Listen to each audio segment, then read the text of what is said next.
All right, we are live. Welcome. It's Tuesday. You know what that means? It's Show Me the Money. Show Me the Money Club live with Sergio and myself. Got a jam-packed show today with a lot of different stuff. We're going to be going over Andrew McDonald's interview regarding upfront destinations. We're going to be talking a lot about upfront destinations yet again. Uber's global ambitions. Yeah, that's going to be interesting to see because, it's kind of a history repeats itself type thing already. Upfront analysis. We're going to be talking more about upfront earnings. How not to get bombarded with trip radar requests. So we're going to do like a little DIY info there when it comes to it. We're also going to be talking about Uber testing these cut trip shorts. So, how long until they readjust things? How short is it? And going on, we're going to be talking about, is Uber bringing back the surge multiplier? I don't know. We're going to talk about the cash reward clarification, as well as some Lyft app improvements, letters from viewers. We got a lot of good stuff coming from you guys. So we're going to go over a couple of things, some questions that were asked, and going over some things that you as viewers have sent us in. So we're excited to do that. We're going to be talking about this strike coming up. We're going to be talking about that. And then also we're going to be highlighting this week's side hustle. So we got a lot going on. Sergio, welcome. Thank you for hanging out yet again on another Tuesday. What's going on with you? Good. Everything is good. We're trying to figure this UFD.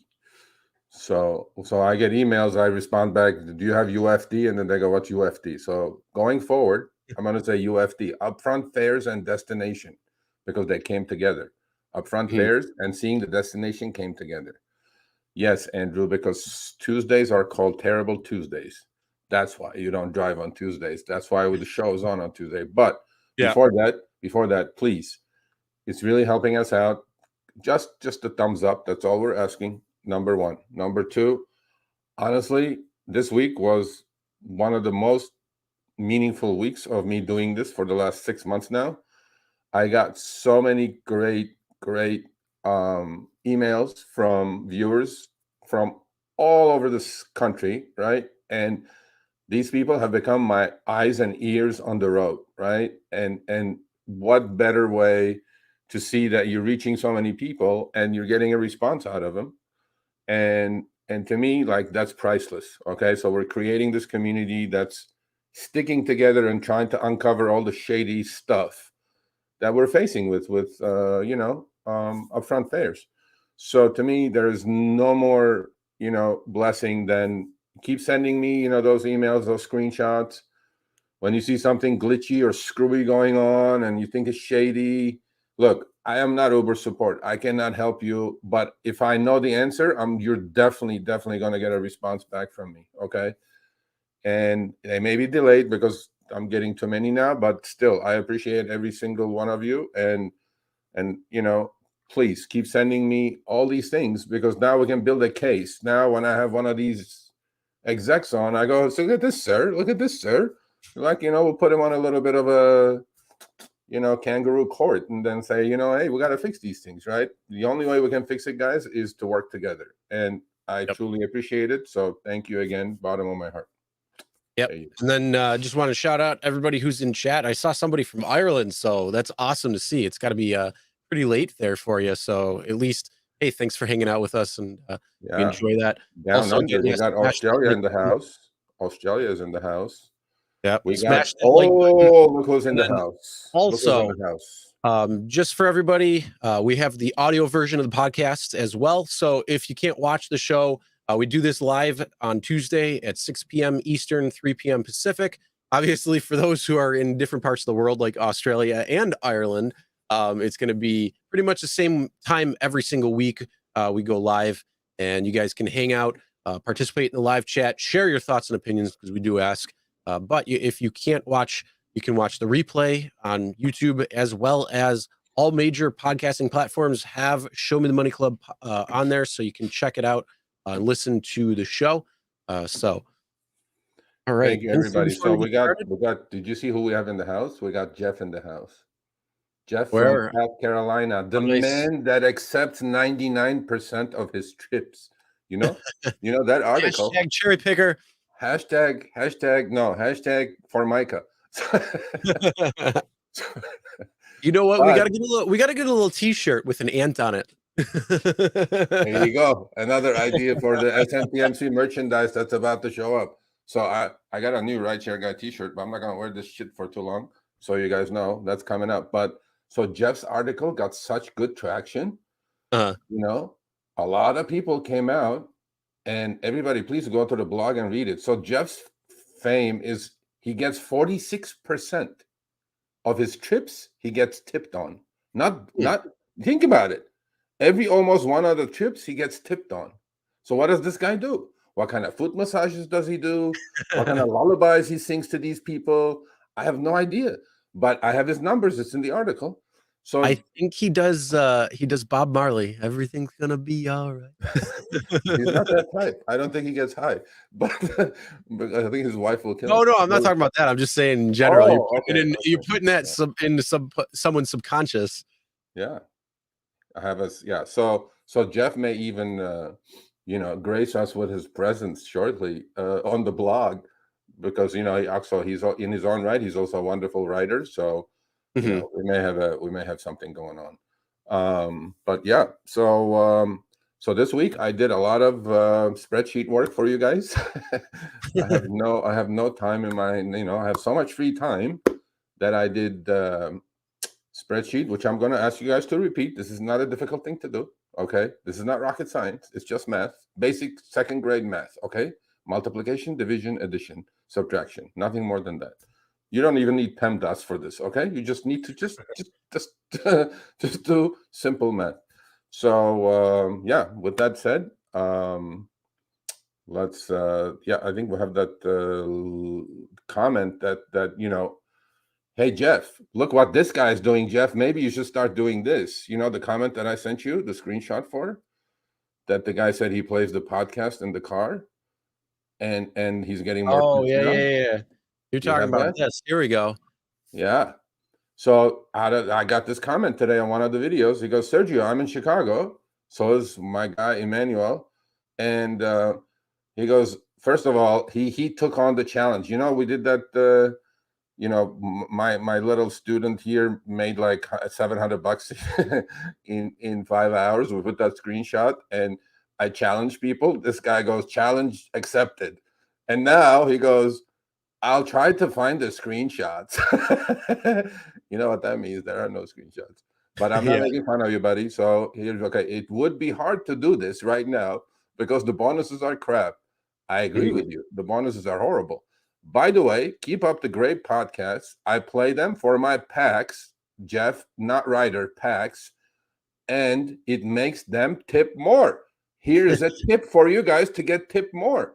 Play Show Me the Money Club podcast during the trip. Look, either you're going to get a 1-star or deactivated, or you're going to get more tip. I don't know which one, but this guy says he's getting more tips. So I responded to him. I go, what a great idea. I'm glad the podcasts are a source of tips for you. I think we will mention this on SMTMC, and here we go. We're mentioning it. Goes a long way from educating the passengers. Now, I think that's why he's getting tipped more, because when a passenger listens to me yell and scream and cuss on SMTMC, they're figuring out that the drivers are not swimming in cash, that the drivers are not getting all that $80 they paid for 7 miles. You know what I'm saying? They go like, oh man, I feel bad for this guy. I should tip this guy because he only got 20 out of that 80, right? So there you go. So maybe you guys start doing this. Shout out to Foreign Made It. If you're watching or listening, special shout out to you. Yeah. But yeah, it's pretty interesting though to see, because it comes down to the education of everything. Yeah, man. That's the word we need to do more educational stuff. We're doing it enough for the drivers, I'm pretty sure, but I think passengers, bro, we got to get some passengers on board saying that these drivers are being abused. So let's tip these people. Although Uber is ripping us off, let's tip him what we can. So there you go. So anyway, all right, you ready to get into our first topic? Yes, sir. All right, let's talk about upfront earnings. Yes. So this is Mr. Andrew McDonald. He is the head of mobility. Mobility. Is that what I said? Mobility. Mobility, yep. At Uber. He's the inventor or UFD, and he is the guy that overlooks all the matrix when they started releasing this beast on you guys. So, first of all, it's from Financial Times, so it's a serious publication. It's not a BS. So I'm actually really, Mr. McDonald, if you're watching this, please, this should not burn the bridge that I'm trying to build, okay? Or if your intern is watching this, whoever you are, I am really trying to get you on the show. I know I can get a couple of you guys on the show, not there, but I know I can get you on the show. This is like a olive branch I'm just sending towards you, okay? We have questions that need answers. I have become Uber support for you guys. Please, just come on, answer these questions so I can just live happily ever after. You know what I'm saying? Okay? Yep. Mr. McDonald? Yeah, I mean, seriously. So, is Uber driver shortfall finally over? We all know that it's over. There are more drivers out there than there ever were because, right, with macroeconomic conditions, people are not making enough money on their W-2s. They're driving to make a few extra $100 a week to pay for bills. And I don't blame any of those drivers. Yep. However, and you got the holidays coming up too. Yes, exactly. You got Thanksgiving, you got Christmas, kids need gifts, and rent is due, all this stuff. And I don't blame any of these drivers that are out there. I mean, I would prefer that the market's not oversaturated, obviously, but it is what it is, right? So, according to Mr. McDonald, the company's 10 largest markets, which together make up more than 3/4 of its bookings. Think about this. 10 cities. And we know which ones they are. And there are a couple in Europe. There's London and there's Sao Paulo. There's Brazil, a couple of big cities. If you put all those global cities together, they make up 75% of the bookings on the platform for rideshare. So obviously LA is in there, New York is in there, probably Chicago is in there, San Francisco is definitely in there. So all these major cities and couple globally make up 3/4 of the revenue that these guys bring in, okay? So obviously they pay attention to those cities when they do an app change or releasing UFD. Obviously, it's very important to them. So resolving its driver shortage has allowed Uber to turn its attention to addressing other customer complaints, including long wait times and drivers who cancel after initially accepting a trip, said McDonald. 10-year Uber veteran. This guy started with Kalanick, and this is one of the few guys that's still around after Dara showed up. So McDonald said the improvement in driver supply was down to combination of cash incentives. We know that's not true at the moment, Mr. McDonald. The requests are down to nothing, literally. And platform improvements. That's true. Inflationary pressures that are forcing more people to turn to gig work for extra income. We just said that, and we agree with you. Nothing wrong with that. People are doing whatever they can do. Platform improvements, he's talking about, obviously, UFD, upfront, destinations. And on this left screenshot, he said he was very focused on improving the technology that paired available drivers with the most appropriate customers. I don't know what appropriate means, but let's let that go. And calculating the right fee for each journey in order to minimize the chance of a rider is let down by cancellation. Obviously, once you see the destination of the passenger, right? You take it, you don't take it, you don't take it. And lastly, so over the past year, in an effort to make platform more appealing to drivers, and in some cases in response to legislation, Uber has dropped some measures it previously used to discourage cancellations, such as, what we had in California and things like that. And he goes, in many of its markets, Uber has also introduced upfront pricing that displays the trip cost to drivers, as well as the pickup and destination information. All this is wonderful, Mr. McDonald. I think it's really, really, really a good thing to do on your end as far as releasing the destination. But now we have problems with the system that you're running. Again, I'm trying to build a bridge here. You guys do 2 billion trips every 3 months, literally.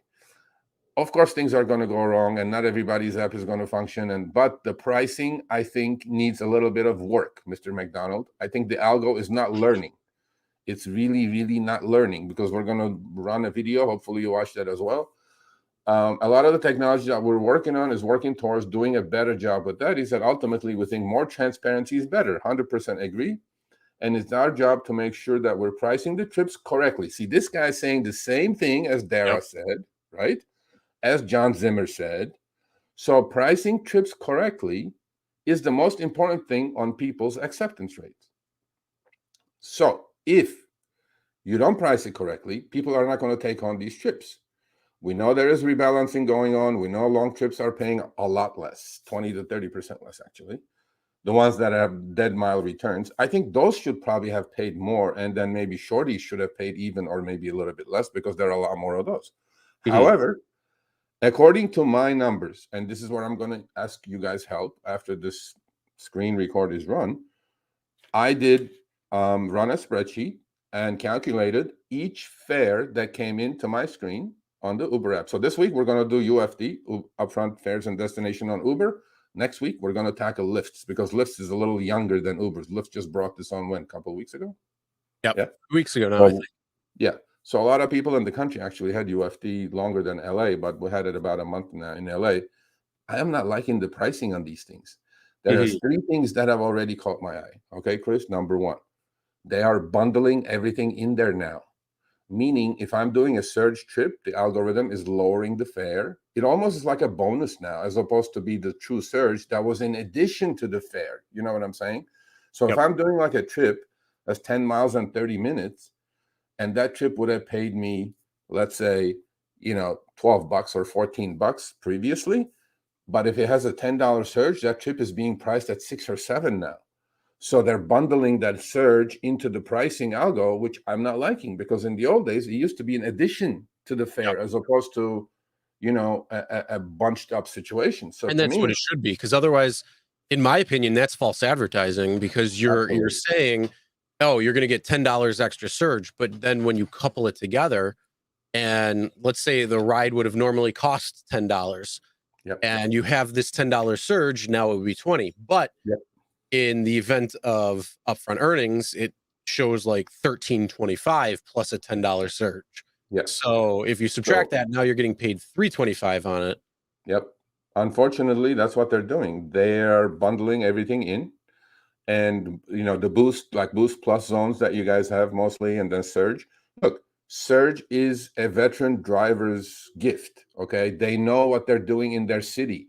They know when to be, where to be. You don't have to chase Surge, which we always say, don't chase Surge, right? But for me, as an experienced driver, I know when and where it's going to surge. So if you're taking that from me as a veteran driver, basically punishing me as knowing what I'm doing, right? If you bundle it all in there now, and the trip is still doable. I'm not saying it's not doable, but then I'm making $5, $6, $7 less because there is high surge. So when there is high surge, the algo is lowering the fare to a point that is still doable trip, but nothing like before. And then if there is no surge or low surge, it's increasing the fare in that millisecond. So this algo that's just kind of working kind of against the veterans, actually, to be honest with you, because if I spent all my years learning how to play the game, and now I had the surge weapon, which is the only way I can make extra cash. Now you're kind of bundling everything in there. It's not kosher, Mr. McDonald. We have to address these issues, right? Then we have the issue of, we talked about this last week, Chris, right? Substantially more in Lyft's case, or a lot more in Uber's case, right? In fact, one of my eyes and ears in LA is Zoom. He's taking a nap now because he takes beauty naps every day. But he literally did this with a passenger. And this is what I'm going to do this weekend. This is my job this weekend. I'm going to turn my Uber app on.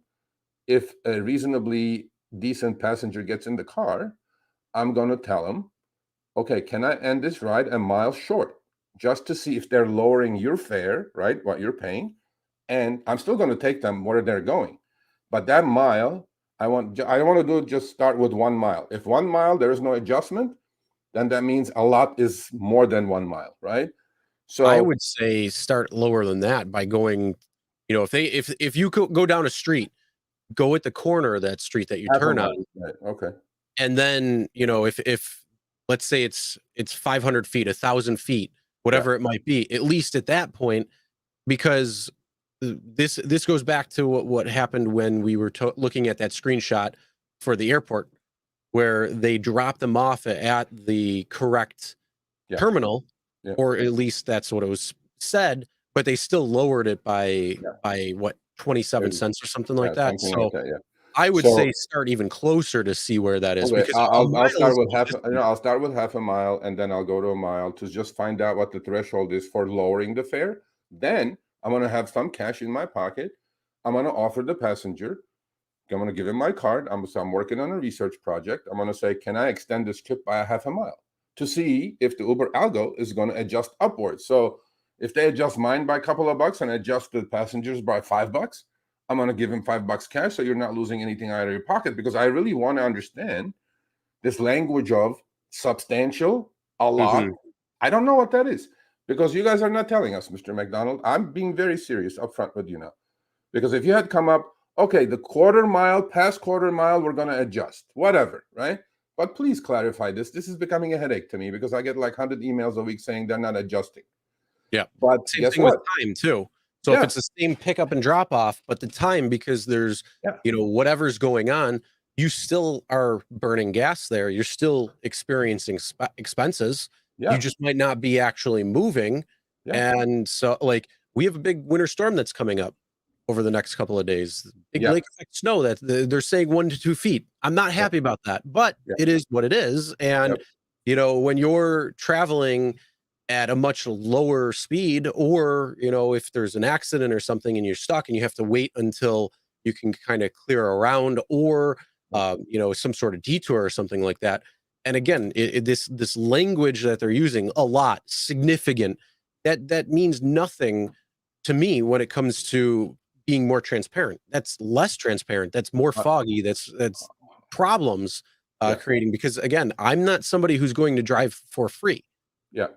It's Well, just I not mean, gonna happen. this creates friction, right? Because they write this, and then they throw it out there thinking nobody will catch it. Well, we're going to catch it. Sorry, buddy, right? We're going to catch this, and we're going to expose it, and we're going to educate drivers. And, to me, it goes wherever it goes. I mean, to me, it's like, I want to be as accurate as possible without putting money out of my pocket. So I'm doing your job, actually, Uber and Lyft. I'm going to cut a drive half mile short, then a mile short, to see where the threshold is for paying me less. And then I'm going to extend the trip for half a mile or a mile and give the passenger whatever they're extra paying. Hopefully they agree to play with this game. And then I'm going to put that out there. And it's going to be screenshots of the passengers. It's going to be my screenshots. It's going to be your deduction, because I dropped them off early. And it's going to be, hopefully, the increase is about the same if I drop somebody off half a mile early, and if you deduct $2 from my fare, hopefully you're lowering the passengers as well, not just mine, right?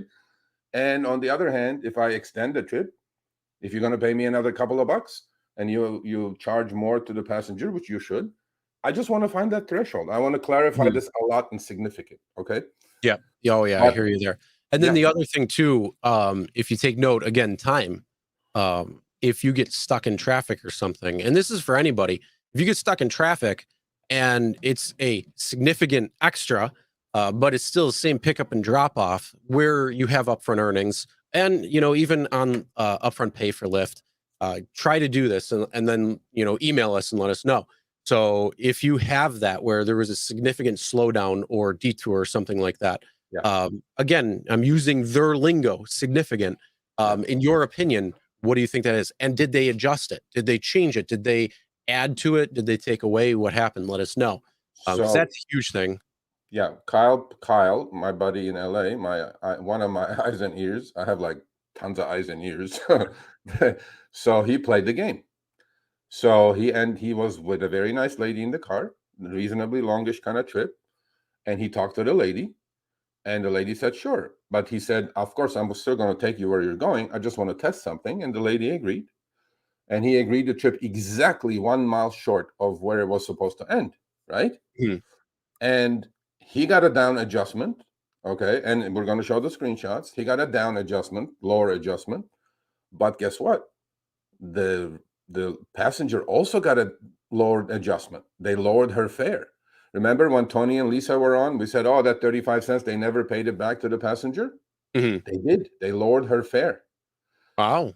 Yeah, and you're going to see on the screenshot. So because when she first walked in, he asked her, how much are you paying for this trip? She pulls out her phone. She goes, I'm paying 58, right? And then when he cut it a mile short, exactly a mile and about 5 minutes short, Uber lowered Kyle's income by about 2.5 and lowered the passenger's fare by $5. Wow. So see, that's a good thing, Uber. Okay. Now we're going to talk a mile. A mile is being reduced. So now let's take the other side of the issue. What if I drove an extra mile? What's going to happen? How much am I going to get paid extra? Am I going to get paid 2.5 extra? Like in this case, they paid him 2.5 less, or is it the overage is going to be into that lingo of substantial, a lot? You know what I'm saying? I don't know. Mhm. So I'm still under the impression of this. If you drop off 50 feet difference or more, they're going to adjust down. So if you have a house or a business or wherever, and you drop 50 feet away or earlier in that pin, I think they're going to adjust down. If you drive about a mile extra, that's probably where they're going to adjust up. I have a feeling it's going to be I don't think it's going to be exactly like mirrored in the center as the drop off. I think it's going to be heavily towards something that's going to be longer in terms of I'm going to find that out this week. I'm going to find that up. out this weekend. I'm going to go out there with some cash in my pocket. I don't want too much cash on me because you never know, but it's going to be enough that I can pay for the passenger's adjustment, right? Because Mhm. I'm going to say, I'm going to pay for you in cash. I'm just researching something. Could you help me out with this? Most people will, I'm pretty sure. So I'm going to test the opposite of the 1 mile short is 1 mile long. So I'm going to go, maybe I'll take your advice. First, I'll go half a mile long to see if there is an upward adjustment on the passengers and my receipt at the end. If there isn't, that means now we know that substantial or a lot is more than half a mile. Then the next passenger, I'll do it at a mile. Then the next one, I'll do it a mile and a half, right? So I got to figure this thing out, because if I'm going to drive for free a mile or two before the adjustment upwards kicks in, because we know it's kicking in on the downside, but we don't know if it's kicking in on the upside. So I'm going to test it this weekend. And, Sounds good. Yeah, so stay tuned for next week's episode, because we're going to be talking about the results from there. But it brings up another point of, you see it again, the same exact thing. Now, Andrew said that if they're pricing rides correctly, then drivers should be accepting rides. So that should be your key input. Are drivers accepting all the rides? No, they're not. In fact, 70% in our poll said they are going low, about 70%. I didn't look at it since last week when we went over it, but around, it was about 65-75%, somewhere in there, said that their acceptance rate has gone down. I've seen comments from people already talking about it in chat now, saying that they have gone down. Why? Because they are not pricing rides correctly. I agree 100%. I mean, every CEO, including Andrew McDonald, in this article, said the same thing. We have to price trips correctly, or they're either going to accept and cancel, or they're not going to take them on, right?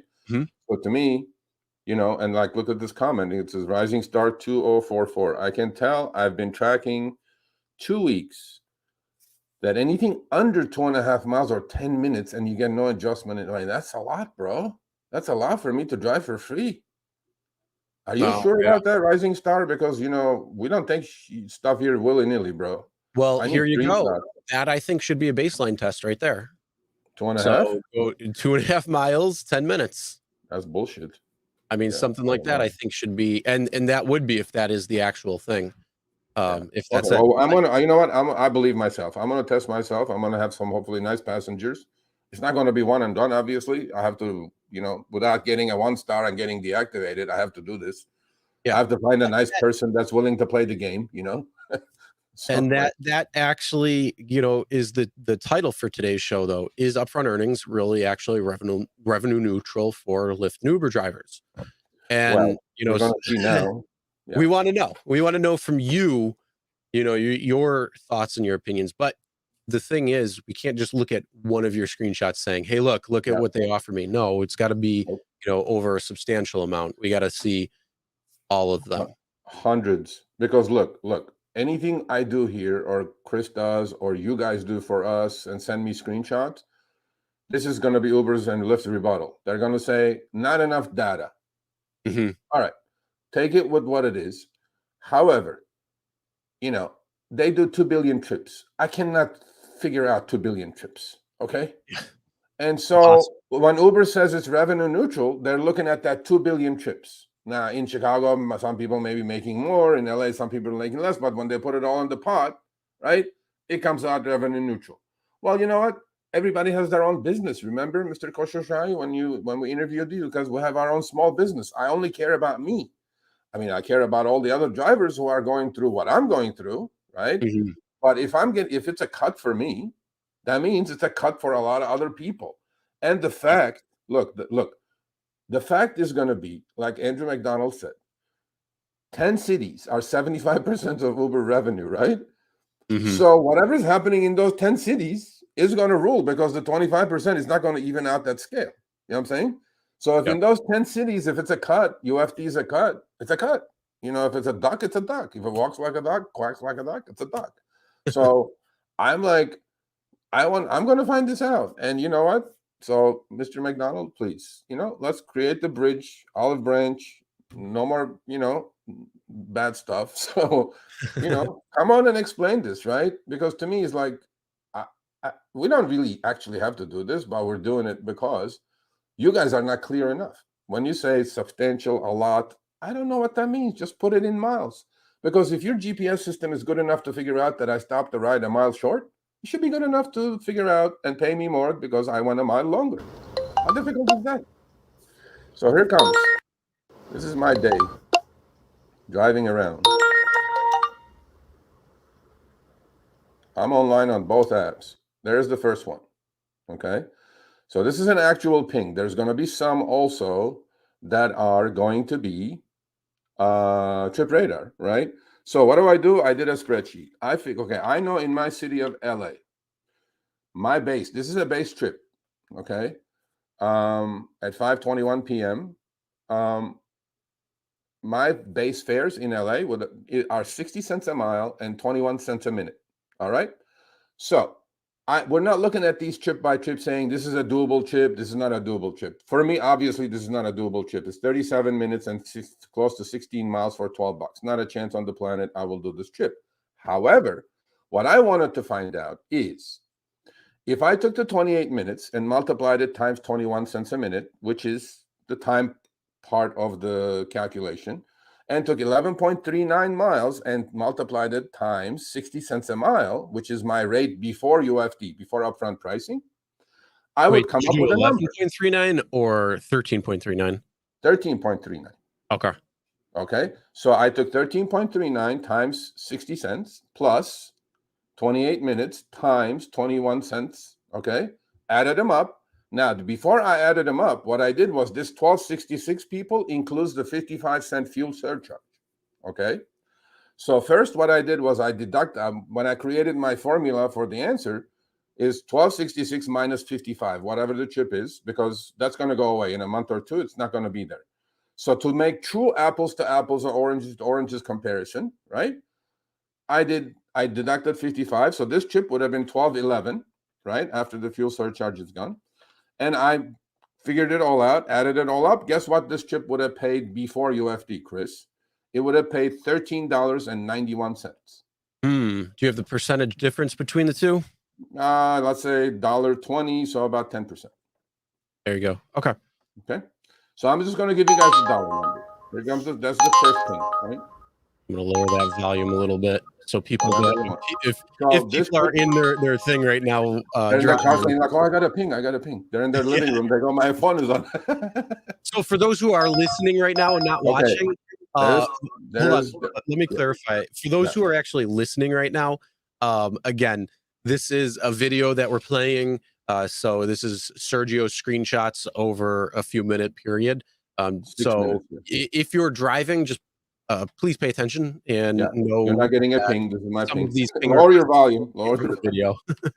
Okay, so Norma says something here. Goes, Serge, don't forget to add the base rate. Norma, in LA, we don't have a base.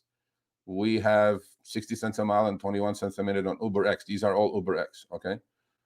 In some cities there is base. I would have done that if there was a base, but in LA we don't have base. So these are my trips, my personal. So here's another trip. This is absolutely a no for me, right? So it's 63 minutes for $24, right? So exactly, I did on the first trip what I did. This is Trip Radar. This doesn't mean I'm going to get pinged with this, but I just wanted to figure out on all the trips that it was shown to me or pinged with, I just wanted to see the difference between pre-UFD and after UFD, okay? So pre-UFD, this trip would have paid me $27.05. So that's $3 right there. $3 Yeah, and 1 another cent. 11%. Yep. Okay, Right, so move let's on. go to the next one. Now they ping me with that. They show me on Trip Radar and they ping me with it. So yeah, you look at Trip Radar, and pretty soon you're going to get pinged with it as well. Yes, sir. You're gonna get pinged with it for sure. So I'm live. I'm going. It's pretty active in the valley actually, which I'm kind of surprised because there is not really too much dead time. So now I'm switching to my Lyft app. Well, one thing was going to be clear. After 6 minutes, I got only 2 Lyft pings and 22 Uber pings. There we go. Now, what I did on this one is Lyft rates before UFD or before upfront for Lyft were 80 cents a mile and 12 cents a minute without base. Okay. So on this one, I had a 3.5 surge attached to it. And there is no fuel surcharge from Lyft in LA any longer. So obviously, I didn't deduct the 55 cents. What I did was I deducted the 350 bonus, which is the surge. And I ran the numbers. Guess what? This trip before upfront for Lyft would have paid me only $5.16. And after deducting 350, it comes to 596. So Uber paid me Lyft paid me about 80 cents more than before, which is about, on a $5 trip, 80 cents is about close to 15, 16%. So in Lyft's upfront case, maybe they are paying more, right? So that's that one. That's the first Lyft ping. So I'm just going to try to show you guys what percentage of the Uber pings I got paid more and what percentage of the Lyft pings I got paid more. Unfortunately, there were only 2 Lyft pings, but I'm going to try to do only Lyft next week. All right, so that's the ping, 15 seconds. I'm still in the zone, right? And now I'm sure I'll get an Uber ping. There it is. There's the Trip Radar. I switch to Uber. Boom. Now, on the looks of it, I still wouldn't do the first trip at $10.10. There is 3.7 miles away. Okay. And now, this is where Uber has adjusted the algo. It's a long pickup, 3.7 miles and 10 minutes. So after deducting the 55 cents, this would have paid me $9.55. Okay. I still wouldn't do the trip. Don't get me wrong. It's half hour for $9. No. But pre-UFD, this trip only would have paid $7.28. So this trip paid about $2 and change more because Uber algo adjusted for the long pickup. So this is something that I noticed that I was also on another trip. Beforehand in LA, they would not pay for a long pickup. Now the algo is figuring that out. So on this trip, I got paid $2.27 more than pre-UFD. Okay. But at the end, I ran a total, and I'm going to give you guys my numbers, and then please do not, yell at me because you may not like the results. Okay, so continue. It's going. Okay, so I scrolled up, and then the second Trip Radar trip is there. 4 people are watching this trip, right? So this is definitely, obviously, a no-go. 57 minutes for $22 or $21.93. And it's 26 miles. So I ran the tape on this one. Pre-UFD, this trip would have paid me $23.65. So far, only 1 paid more and 3 have paid less. And on Uber, yes. $23.45. And after 55 cents, it would be $21.38. So this is about close to $2.50 less. Here's the next one. Minimum fare.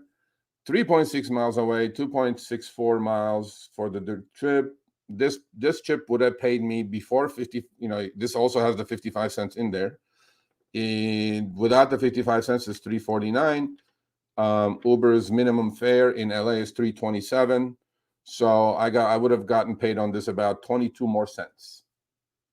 However, it's a no-go because they didn't adjust. See, on the previous trip for 3.7 and 10-minute pickup, they adjusted upwards. On this one, they didn't give you any long pickup adjustment.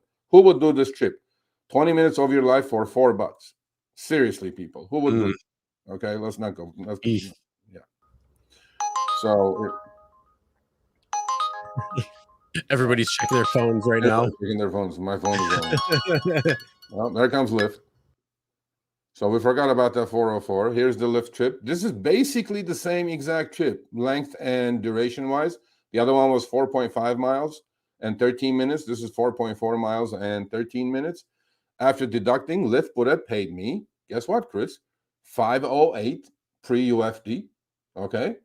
And now they're going to pay me $575 after I take out the surge. Oddly enough, I'm giving you the heads up now, only 2 of the Uber trips out of 20 some I would have done, and both of these Lyft trips I would have done.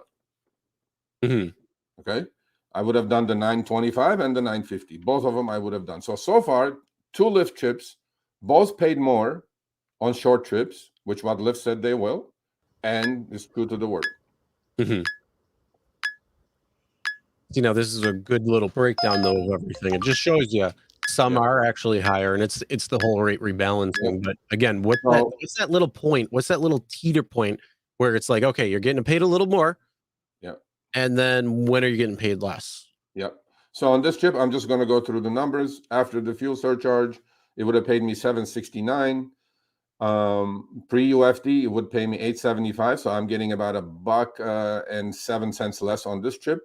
On the bottom one, this is the trip that I would do today without any thought or hesitation. Okay. Now look at the difference here, Chris. This trip pre-UFD would have only paid me $21.47. This is $31. This is $10 more dollars. Pre-UFD, this would have paid me only $21.47, taking the 22.83 miles times 60 cents, plus the 37 minutes at 21 cents. This would have only paid me $21.47, but under these conditions, it paid me $31.31. 10 more dollars. That's a big difference, right? Yep. This is a trip, by the way. I have breaking news for you people. This is a trip, either it's an Uber X priority, and they're really ripping into the passenger on this one, and the algo is deciding to share the wealth with you. They're probably charging $60 to this trip, and the algo goes, let me give him like half of the money. I would definitely do this trip. 48 minutes, $31 all day long, right? And the algo paid $10 more for this trip. 10, that's a lot. That's 50% more, right? Yeah. And cha-ching, that was on Trip Radar. So if you're not fast enough to click on that, bye-bye. yeah, okay, they ping me with this garbage first. Okay, so I'm going to give you guys what it was pre-UFD, 875 pre-UFD. So this is 769 after the 55 cents. So this is also less, okay? And that's that ping. They're checking their phones again. Oh my God. Yeah, especially if you're in your car. No, Gambit, it's not random. We're going to get to the bottom of that in a minute. Mostly it's less. It's not random. So I have one on the Trip Radar. I'm letting it go, whatever it is. And boom, they ping me with that trip. Remember that trip that paid $10 more than before? 31. I would jump all over this trip, right? Well, and it's taking me to there's a reason why. Huh? There's a reason why. Yeah, it's $10 more. But now you have that 10-second threshold. The reason why, and that's because of the extra destination there. No, that shows up on mine because I'm platinum. I have an extra destination as a platinum driver. You sure? Oh yeah. So this trip I would definitely do. Plus, it's taking me to Glendale, which is a busy area in LA. So I would get another trip right away there. So there you go. That's 10 more bucks. I forgot. For some reason, I was thinking multi-stop, but you're right. No, that ping comes with a different black box in the middle. So yeah, no, it's not that one. So that trip I would have done. So next one is going to show up any second now. Yeah, okay. This trip 10 miles away. Now, but you have to understand something. In the old days, where there was no long pickup. This trip is paying $937, right? In the old days, you would have gotten $327 for this trip because it's a minimum fare trip, because it's only 2.5 miles and 9 minutes after driving 10 miles. So Uber Algo is definitely adjusting upwards for long pickups. Definitely is. Okay, here comes another beauty. Definitely a no-go in my book, right? 67 minutes and 30 miles for $25. Pre-UFD, and you guys are going to have fun with this trip. This trip is going to get shuffled so many times until they ping me with it. You guys are going to laugh. This trip pre-UFD would have paid $28.87. Now it's $25.21, so $3.50 less. This trip pre-UFD, which disappeared. Now you can watch this. See that $25.72 on the bottom, Chris? Yeah, that's the same trip. They keep shuffling it, putting on trip radar. Nobody's taking it. So this trip is, again, the same trip with the 10 miles away. See, they keep shuffling these same trips because nobody's taking those trips, right? And ultimately, they ping me with it. There you go. They showed that 1966 on trip radar like 4 times, and then they ping me with it. That 1966 trip would have paid $21.49 before. So again, less. So literally, pretty much 80% or less. There comes another 10 miles. It's the same trip. You notice that? Same 25.72 trip. See, nobody's taking the trip. They keep popping on trip radar. And then they ping me with this thing, which I probably would do this. You know, just if I was on a quest or something, you know, just knock it out in 10 minutes. Yeah, nice little short ride. Yeah, short pickup, short ride. No big deal, right? And again, this one would have been higher too. Yeah, so 327 pre-UFD, 348 now. So about 21 more cents. Yep. And again, that's after the 55 cents. Yes, after the 55 cents. So once this is done, now look at that 572 trip. They're going to keep shuffling that. And they're shopping this thing around, which nobody's going to touch, and keep running it. Watch that 2572 trip pop up again. Or 20, there it is, still there. Nobody's touching it, right? Still there. They go, well, if it's still here, let's just ping Serge with it, maybe. Oh, don't worry. It'll come up. There it is again. There it is again. Radar. That poor passenger is waiting, and that's the same 3085. See, nobody's picking these things up, right? And that was an Uber priority trip too. Yeah, there you go. Yeah. So this one, 1238. I don't think I did include this one. Hold on a second. 1238. That would have paid 1348 before. Okay. Less so again. Less this again. One's down too. Yeah, less again. 30 minutes. Yeah. $12.38. Definitely not a happening. A little shy of that $35 active hour or $36. Yeah, a little shy. That's what I was going to say. You know what? Good thing you brought that up. Even if I took all these trips, right? How am I going to make $35 an active hour? Oh, here it is. Ah, there's our old buddy. They pinged me with it finally. Finally, they pinged me with it. They couldn't shop it to anybody. I go, oh, screw Serge. Let's just stick it with him. No, thank you. That's been sitting in there before it got pinged. That was sitting in there for at least a minute and a half. Yeah. Going through when you're looking at the full video too. It was about a minute and a half. And you know what this proves, right? They're not adjusting upwards trying to shop this trip around. You know what I'm saying? They just keep showing it at the same price. But we have seen screenshots where that has happened. That's true. So we have seen it in, I believe it was Orlando. Somebody sent those screenshots in where it was like 50 something cents more or something, or 90 cents more. I can't remember. We're going on a week now, so. Jonathan says, how's the Uber acceptance rate there, Serge? It's pretty bad. It's like 8%, I think now. Okay, here's another garbage one, right? I'm going like, bro, come on. So this trip pre-UFD would be 1572. Everything is less. Everything is $1 or $2 less. Remember our 2 billion trips, 10 cents at a time kind of a thing, Chris? The Uber math? How about $2 at a time, buddy? Yeah, but it also comes down to how much are they charging customers for that same exact ride? Has that gone down? Because I know it hasn't. No, there's not a chance. So now we shouldn't be saying is Uber nickel and diming drivers. Is Uber $5 drivers? Yeah, they are. Yeah, and then so every trip is less. This trip, pre-UFD would have cost, actually on this one they paid more. This is the second one. Pre-UFD, this would have cost 367, and now it's 431. So you got paid about 70 more cents.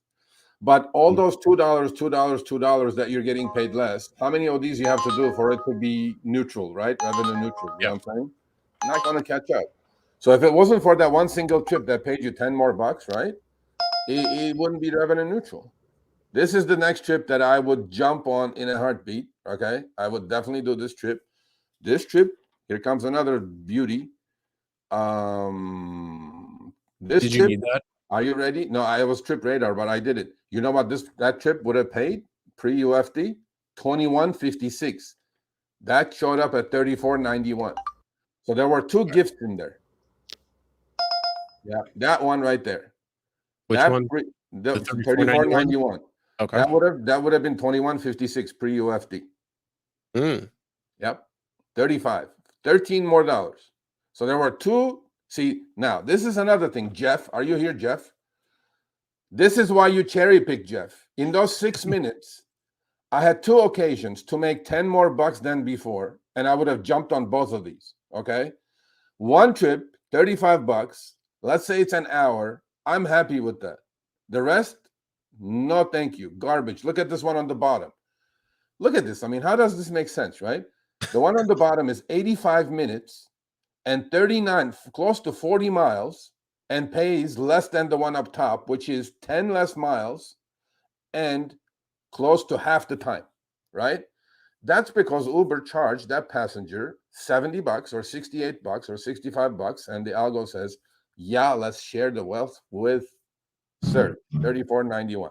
So there were two trips that I would have taken on, and both were very doable trips. So it pays to cherry pick. Sit there and wait until you get what you want. Yeah. If this doesn't prove you have to cherry pick. I don't know what proves you have to cherry pick. Yeah, but the only other thing too is, you know how they say with rate rebalancing, you get paid a little bit more on short trips, you get paid less on long trips. That would be a longer trip, being 22 miles for the total duration of the trip. So you're still getting paid. What did you say? $13 more on this one? Yeah. How much more on this one? $14 almost. This would have been 21.56. Okay, so there you go. So $14 more. So like, where's the rhyme and the reason when it comes to this specifically? Because you would have think that it would be a few dollars less compared to the old way versus the new way. Yeah. So actually what they said was short to medium trips are going to get paid more. Complete bullshit. They all got paid $1 to $2 less. Yeah. And then the long one got paid more. I'm going like, do you guys even know what kind of algo you guys are running there? I don't even know what's going on. So these two trips I would have definitely done. So you know what? There was one comment that caught my eye. Sorry. Okay, this is another one. There's a no-go. And this trip pre-UFD would have paid $13.48. So every one is $1, $1.50, $2 less, right? A lot of them, yeah. No, 20. I have 23 trips. 21 were less. I'm going like, okay. So if it walks like a dog, it's a dog. So now I had enough, and I go like, okay, I turned my app. Oh, before I turned the app off, this is popped up, by the way. But how many did I decline? Like 20 in a row. You know. Yeah, they go like, there it is. They're like, oh, you're not getting it. That was a little over. Okay, Mr. OKK, can you please put that up for a second? Yeah, hold on, let me pause this real quick. This is the end of the video. Yeah, this is the end of that. Yeah, we're done. Yeah, I'm just turning. So let's remove this. So this proves my area is an Uber country, no Lyft country for sure. Although those both Lyft trips were doable, and there were 2 out of 23 trips that I would have done. Okay, please, Uber deactivated my account. Reason, they said their system dictated. Okay, that multiple people are using my account, which is false. Okay, we did a video last week on this. We have a partner we work with, right? Chris, just tell Mr. OKK about this. So to call Larry. Well, this is I don't know if this is the same thing that Larry does, because this is a he does more background check issions. Yeah, but he may guide him, he may guide him to the arbitration or whatever. Because to me, there's a video that we just posted. Go back and check it out. I don't have the link available, but Yeah, if you go back, just looking in the playlist to show me the money, or looking like the last couple of days with videos, it's what to do if you get deactivated.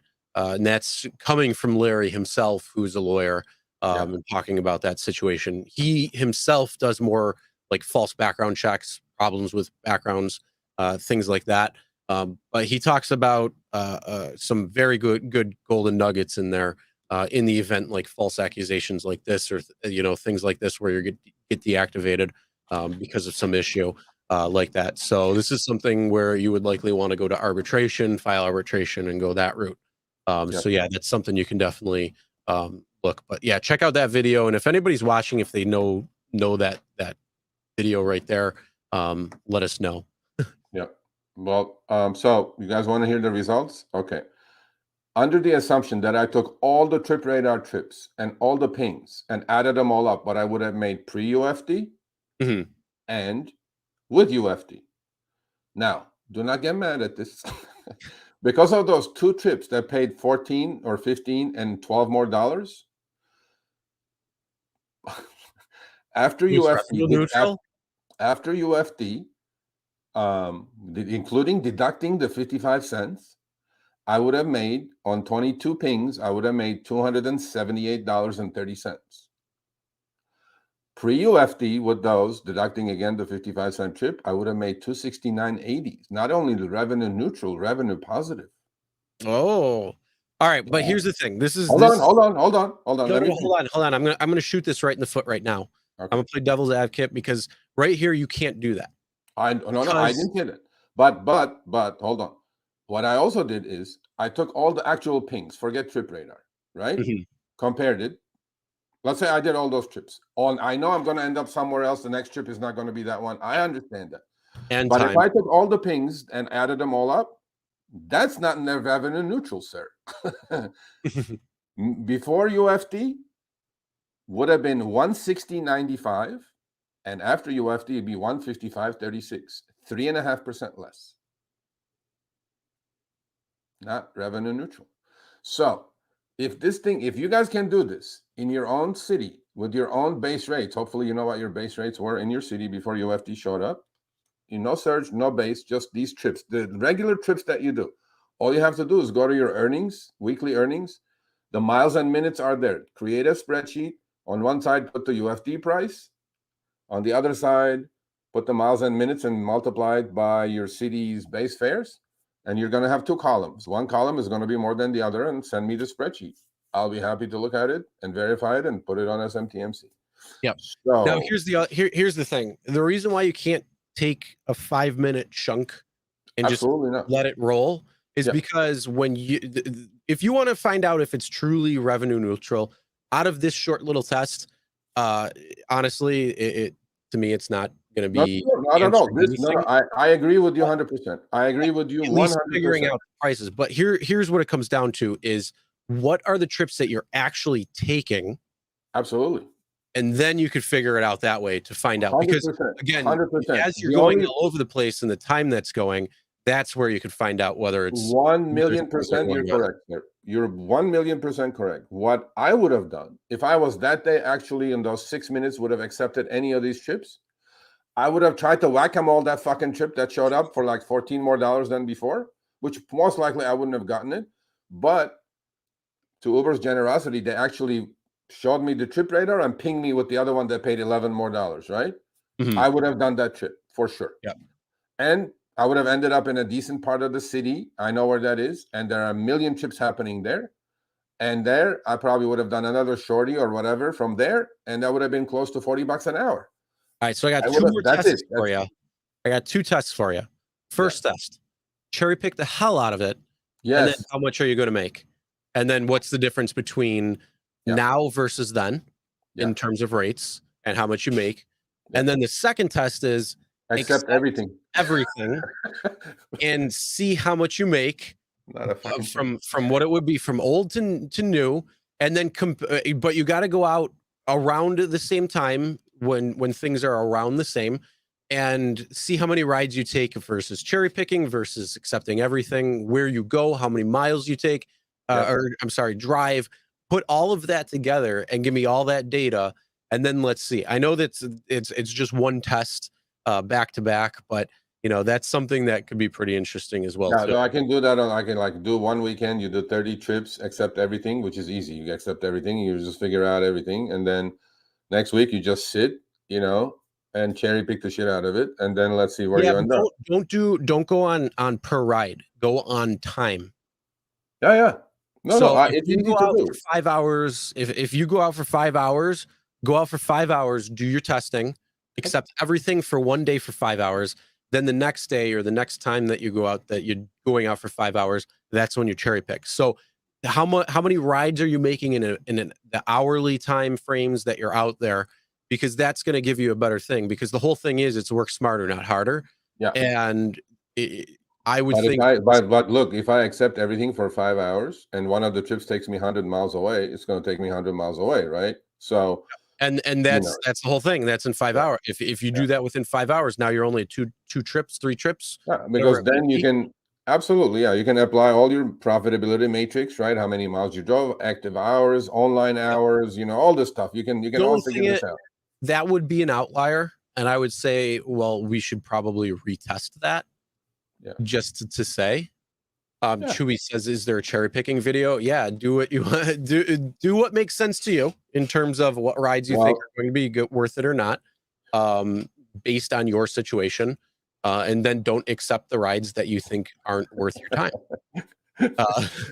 Okay, Jay Beat, see, he knows me well. He goes, I would love to be a fly in your car to watch Sergio's face as he's accepting everything. Serge, you got a dash camera, No, right? I'll be cussing Chris out because he came up with the idea. So I blame Jeff. So Jeff, if you're watching, Jeff, I'm sorry, Serge, you got a dash cam, right? Yeah. Well, record that dash camera, and then we can be the fly in the wall when he's accepting every single ride that he's got to accept because he can't cherry pick. So we got it covered. We'll play that footage. We're you know what? You've seen, have you ever seen the show or the movie, or I guess the movie presentation, Mystery Science Theater 3000? No.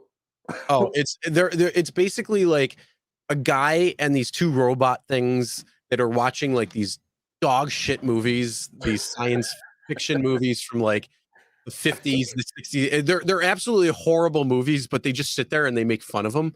So I think that's what we should do. One of the Show Me the Money clubs, when you're out cherry picking everything, we're just going to upload that video, and we're going to sit here and make fun of. We're not going to. We won't necessarily show the people coming in, but we'll show your reactions to that, and then we'll play it.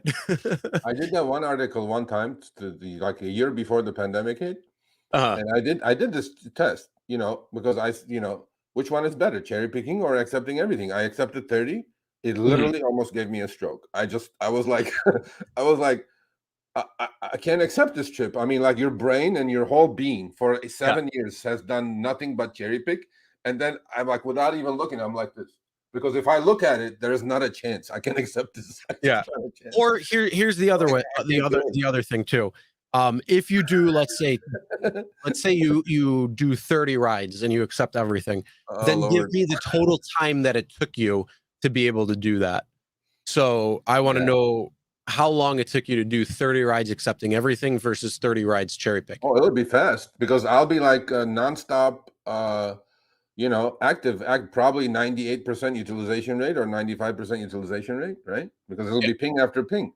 If it's like this in the valley, right? If you get that 100-mile trip going somewhere, that's going to be it's going to cut it down a little bit. But so Harry, you're going to pay for the gas on this one because this is a big ass experiment. And knowing the Uber algo, I'm sure I'm going to end up in Newport Beach or some San Diego or some shit. So I'll go like, there's a lot of dead miling happening. Well, we'll see. So if I'm going to do this, you know what? Actually, that's a great idea. Yeah, I will have. You know what?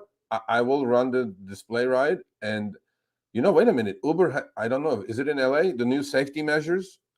I can record. I can record my conversations with with the passengers. I'm doing this test, and you're my 27th passenger, and I'm about to kill you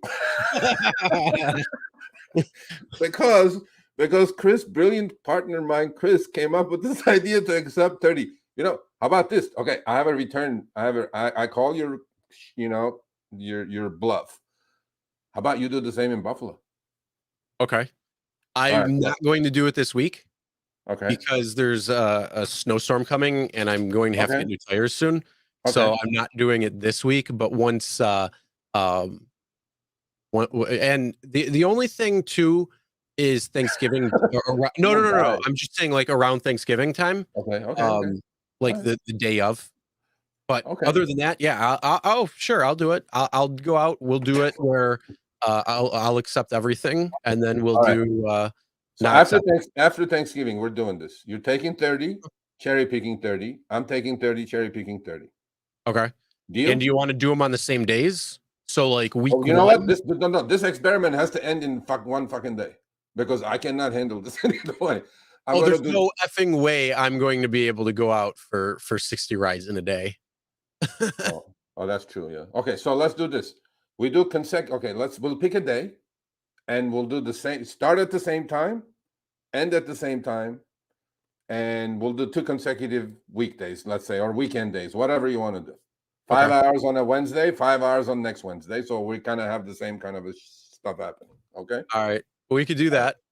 Yeah, I'm game for that. But yeah, there's no way I can do 60 rides in the day. I don't have the time to be able to go out that I know long that, to but do that. if I just did short trips, I could. But so no DF, no nothings. 30 straight up. We're taking 30 up to you know what? That's it. Yeah. Oh my God. Already getting anxiety. Oh All my right. God. Well, I got a hot flash, bro. That's like, oh my God. Oh my God. You know what? I'm not even gonna look at the screen, Jeff. Jeff, I'm gonna be just like you, buddy. I'm gonna do like this. hit auto. I'm You just know gonna what? hit Here, the damn thing. I'm just gonna auto accept everything, and then that way it'll just tell you where to go, and you just drive where you need to go. What are we doing with trip radar? We're just waiting for a ping. We don't care about trip radar. Let's have the chat decide. Just ping. I agree with just ping. Because the problem with trip radar is, you gotta have fast fingers for that. No trip radar. Okay, just ping. Whatever ping, I hear the and boom, it's gone. It's mine. All right. Yeah. Sounds good. What? That will be 2 articles. Upfront should be there. In Buffalo and idiot in LA. Hold on. When is Upfront coming to Westchester, New York? You should have it already. Yeah, Westchester's part of upstate New York. You should have it already. You should have had it since August. And then 2 weeks ago for Lyft for Upfront pay. All of upstate New York got it. But yeah, you should have that already. Oh shit, you're right, Daniel Rivas. Oh, you know what? In Ventura County, which is like only 20 miles west of me, or 25. Ooh. They don't have Upfront. You know what? That goes in that. Hey, if you're accepting everything, bro, then they'll send me to Santa Barbara or some shit, bro. That's the point of accepting everything. That's the whole thing when it comes down to accepting everything. That's a possibility. Oh my God. Okay, no, but you know what? Let's okay, hold on. Let's not go crazy here, okay? Because I'm gonna have a stroke anyway. So let me just come on, bro. What if I get a ride from here to Pittsburgh, or if I get a ride from here to New York City? No, we gotta set limits, it happens bro. All the time. There's so many rides that go from Buff State to New York City because they don't want to. They don't want to take the bus. There's so many rides that happen like that. So, Jeff, I'm gonna kill you, Jeff. We're doing it. We gotta do it because again, it comes down to show me the money, and we're gonna have to give you the answer of show you the money. So is cherry picking better, or is it we're both playing with crazy pills? Cherry picking 100% better. At least I got 2 extra articles out of this stuff. There you go. Yeah, because they're all and then we can talk about it and do all that crazy stuff. Yeah, and then we'll make some videos on it too. Oh my God! I didn't. Who said that? Whoever said that? Thank you for the warning, but now I'm screwed. Now I'm going to think about ending up in Santa Barbara. Hey, they have good fish in Santa Barbara. I'll just take a break, eat fish. Yeah, because if we do it, are we doing it on Are we doing it on time, or are we doing it on the amount of rides? No, bro, 30 trips. 30 trips. Okay. Yeah. You know what? We'll do that. We'll figure it all out.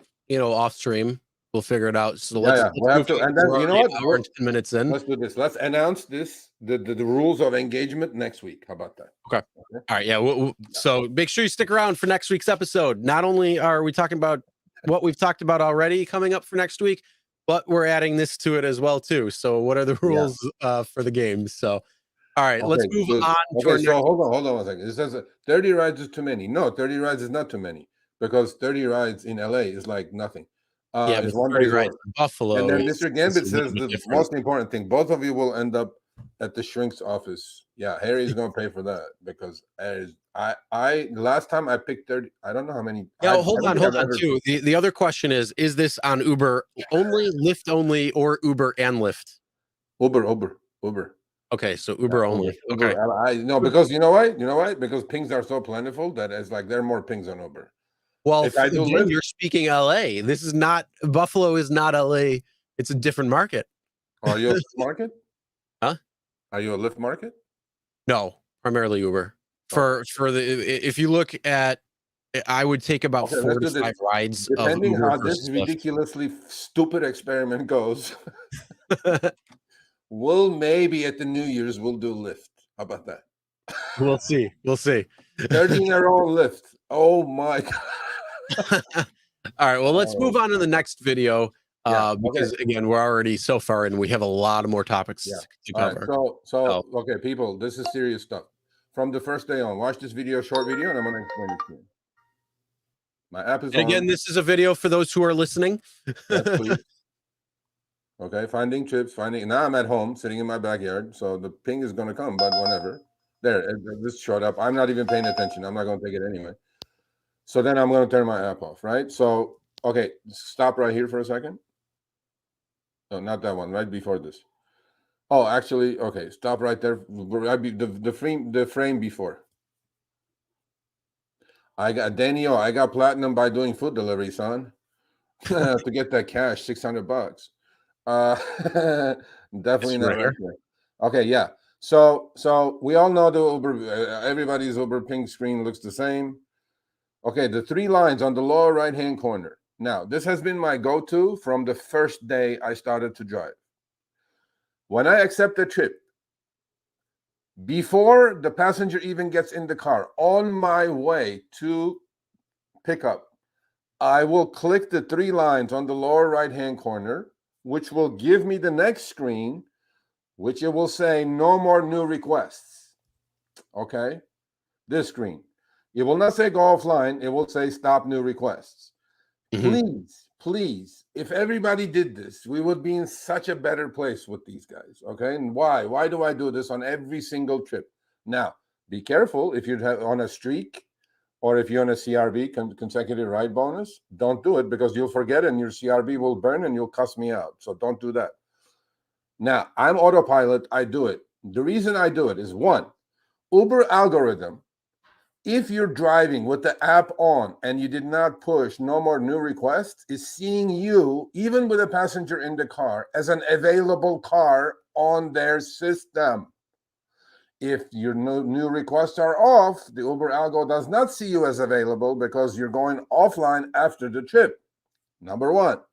Number 2, why create more supply for Uber? Drive around with your app off. This is my last trip. I don't want to do any more trips, right? Every single time. The other thing is if you're driving into a surge area with your app on, it's going to show you as available. It's going to kill the surge. So don't do it. Go drive with your app off before you even pick up the passenger. Do this. Now, on your way to the destination, short or long or medium, they're going to bombard you with what? Trip radar. They're going to bombard you with new pings, right? Garbage pings from all over the place. This stops that. You will not get bombarded with any garbage pings, and you will not get bombarded with trip radar. The way I do it is about a half a mile before drop-off, because I look at my second phone. If it's surging, I will wait about maybe half to quarter of a mile before drop-off, and I will go into the app with the 3 dots on the lower right-hand side, and I will turn the app on again. 9 out of 10 times, they're going to give me the proper surge. They're not going to ping me with some garbage trip from 8 miles away while I'm going to the destination. And most of the time, it's going to be a short pickup and a decent trip. So if every driver did this while they're on a trip, we would have a much better life. Okay. So please, people, try this out for a week. Okay. When you accept the request, go to the 3 lines, click, turn new request off, half a mile before drop off. If you don't have 2 phones, better yet, half a mile before drop off, turn request on. In the meantime, you will not get bombarded with garbage chips Uber's trying to sell to 50,000 other drivers. Okay. So please do this. And on top of that, tell your other driver friends in your area or Yes, Facebook please. groups or anything like that too. Yeah, So you then will they create know. your own surge. I swear to God, you guys will create your own surge. Because if, let's say, there are 10 cars in the neighborhood and 6 are on trips, and all these for my car willy-nilly with their apps on are driving around, and Uber system says, oh yeah, I'm going to ping this guy with this trip because he's taking trips. Well, if this button is on and no more new requests, that guy's off the platform. The other guy's off the platform. Now I got down to 4 drivers actually available. And now I have 12 requests coming in. Oh, let's put the surge on. Okay. Please do not drive with your apps on. You can do the same thing on Lyft. All you have to do is swipe up, and it's easier, in fact, than Uber. Swipe up and say, no more new requests. Please drive with no more new requests unless you have a streak going on. And even with a streak, I do this because I don't forget. I'm on autopilot. I'm a half mile before I swipe up and then start the new requests again. But again, even on the safety side, Chris, that trip radar is goddamn dangerous, bro. Mm-hmm. And there's those garbage pings that are bombarding you with, like you'll be in a surge area, they'll ping you with something 8 miles away, with no surge. I'm like, I don't want those trips, bro. If I'm staying in my zone, which I know I'm playing the game, I want to get another surge trip after a surge trip. So if I accepted this trip because I know the destination is going to provide me with another decent trip, but if I drive with my app on, not only I'm adding to the supply, but I'm also saying to the Uber's algo, yeah, I'm accepting chips. Throw me some garbage. No. Mm-hmm. This way, you stop the safety issue, right? It's safer to drive without hearing all that shit, right? So please, people, try this for a week. There's my tip for the week for you guys. I'm telling you, you will create your own surge. If everybody is there anything more for this video, or are you good? Oh no, okay. Perfect. Yeah, no, this is the video. That was it. So that's the tutorial for the week. Please. So that's good. Right. There. I'm right. Absolutely, I'm right. If you accept everything 5 hours, you'll probably earn. Alex, you're my buddy. Alex, don't give me heebie-jeebies already. I already am fucking have anxiety, bro. I'm gonna go take a Xanax. You know what I'm saying? It's just that the thought of it. It's gonna be in my dreams tonight, Chris. Well, you got a couple of weeks away, so that's okay. Fuck. Okay. All right. Let's go. Next one. All right. Well, let's go into another topic where Uber. Uber. This is called history repeats itself. Because oh my God, Jeff. Some of the things. What? Look at what he says. A dream come true. Oh boy. Jeff, I know where you live, Jeff. Armenian mafia. Anyway, so here we go. Look at Uber. Uber goes, down under, by the way, where Tony is from, Lamont, they have a cap of 28%, I think, or 27.5% on the commission. You know that, right? And in Kenya, they have 18. So this is exactly where we goddamn started in 2012. I go like, we had 20% for you, 80% for me. Kenya even has it better. How the F has Kenya has this shit better regulated than we? Look at this shit. I mean, think of this thing. Uber wants court to nullify Kenya's ride-hailing law that caps service fee at 18. Suck it, Uber. Not you, Andrew. Andrew has nothing to do with you. Look at this. They're in court trying to overrule this thing. Yeah. Well, guess what? Drivers are making more money in Kenya. How about that? They're making more money than they're making in LA because of the 18%. Well, here's the other thing, though. Are they going to separate it where it's between the commercial insurance, and then they're like, well, our service fee is really only like 7%. Yeah. Well, look, they're going to supposedly go into. Okay, Uber has appealed to Kenya's apex court, that's probably their Supreme Court, to annul the new digital taxi hailing regulations, clearing that some aspect unconstitutional, discriminatory. Really? Taking 55% is not discriminatory, but this is discriminatory? Whatever. Uber also faulted the condition that all ride-hailing companies must obtain blah, blah, blah. Yeah, just like New York City, Uber. Hello. Yeah, I mean, no, I'm telling you, bro. Kenya has this shit together. Let's all go to Kenya and Mhm. drive for 18%. Hey, there you go. I'm like, look at I this. don't know. I'm still like in Seattle or Yeah, Washington actually, you're right. You're right. Yeah, because that's you're pretty right. good. I'm not gonna lie. Yeah, Um, yeah. so that, yeah, Okay, that's yeah. pretty interesting when it comes to there. And then moving on, This is the again, disaster. this is where Uber goes into a new market, and Yeah. whether it's legal or not, sometimes they just don't care. Yeah, you take this one, Chris. You take this one. Imagine, you take this one. All Like right, you're so in the yeah, back of a crazy goddamn moped driver, and this is happening, by the way, people. This is happening.